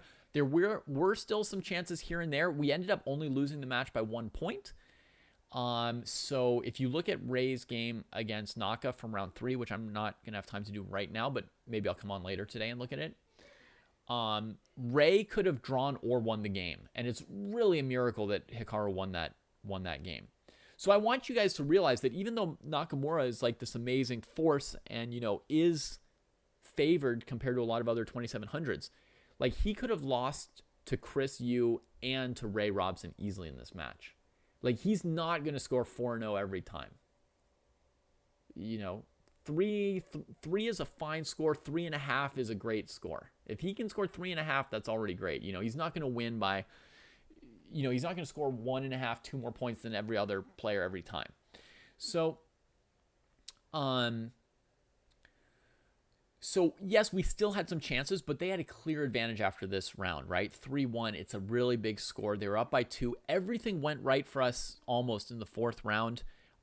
Zoe crushed her game on board 4. Chris Yu beat Volkov, which sort of, to some extent, validates my theory that, Chris is really good and would be like slightly better on board 3 than Volkov, but Volkov had already done his damage in round 2, unfortunately for us. And Ray beat Fedoseev, but like I think in general in round 4 we can only anything can happen in round 4. You can go 4-0 or 0-4, but I think 3 points was really big for us, and it was not reasonable for us to make a comeback at that point, even though that it could have been. Had Ray drawn or won against Hikaru in round 3, we could have still turned the match around in round 4. So it was still a really close squeaker of a match, but the Knights held on properly, and I think that round 2, those, seeing how those board 3s can do, who can get an upset, I think that really is huge for figuring this out. So don't go anywhere, folks. I'm going to stop the stream, and Jesse's going to come back on with our next show. All right? So see you all again very soon. Thank you for following. And also, let me see if I can just go to this thing here for a moment and show you this mess. We are collecting money for the unicorns. Okay. So this is how Chess Dojo is sponsoring the unicorns is by raising money for them through donations. 100% of this money will go to the unicorns that we're raising over the course of this season. And these are really great professional players, and we need to many of them are player owners of the team. Some of them were paying in cash, some of them get paid in cash, some in ownership in the team. So they need the team to have some income. So please, if you have $1 or $5 to spare, something like that, throw that into the donation pot for the unicorns, and we'll try to crowdsource some income for these wonderful players. Much appreciated, everybody. Love to you all, and as I said, stick around for Jesse.